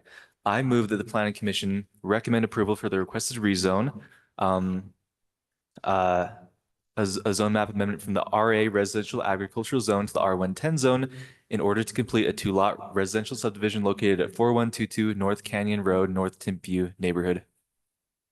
Amazing. Do we have a second on the motion? I'll second. The motion is seconded. Discussion on the motion? All right, no discussion. We'll vote. Commissioner Kendall. Aye. Sorry, think I heard an aye. We Yeah. said it at the Aye. same time. Aye. I'll also aye. Item number 4 passes unanimously. Do we have a motion to adjourn? I move to adjourn. Second. All those in favor? Aye. All right, thank you.